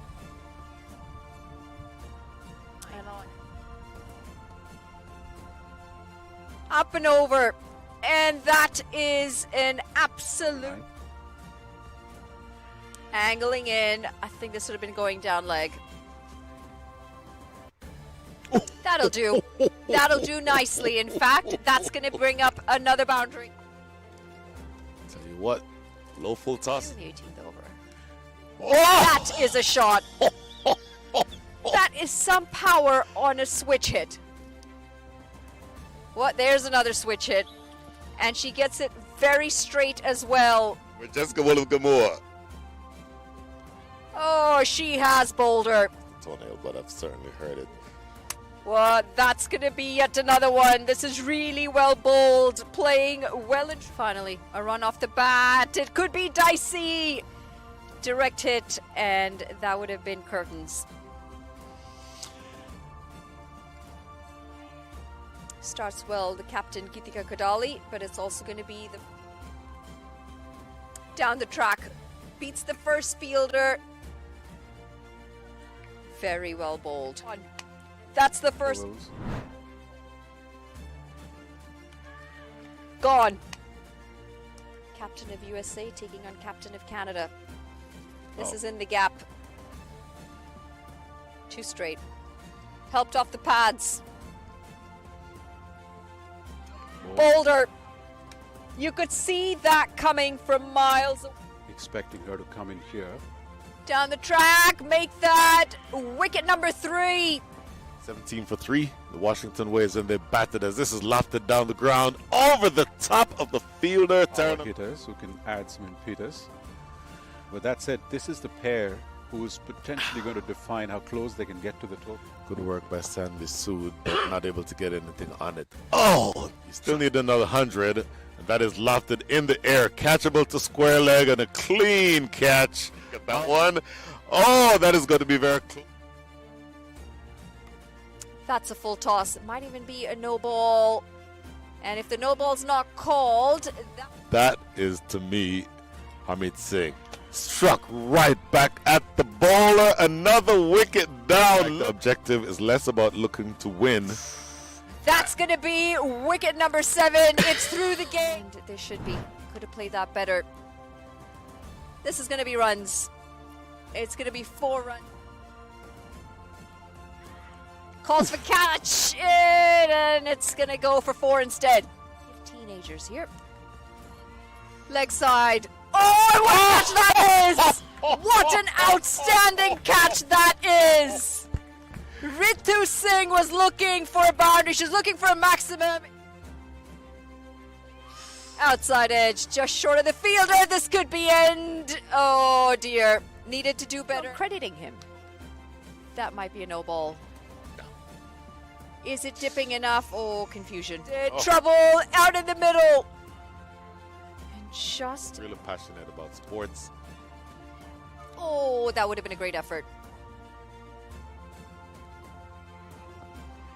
Right. That's going to be wicket number 9. Calls for catch it. Just gets it past the bowler. In the gap. It's well placed. It's going to run away for about leg side. Just one short bounce. So skilled in so many different aspects. This could be trouble. This could be trouble, and it absolutely is. That's going to round up the end of this game. They have been bowled out.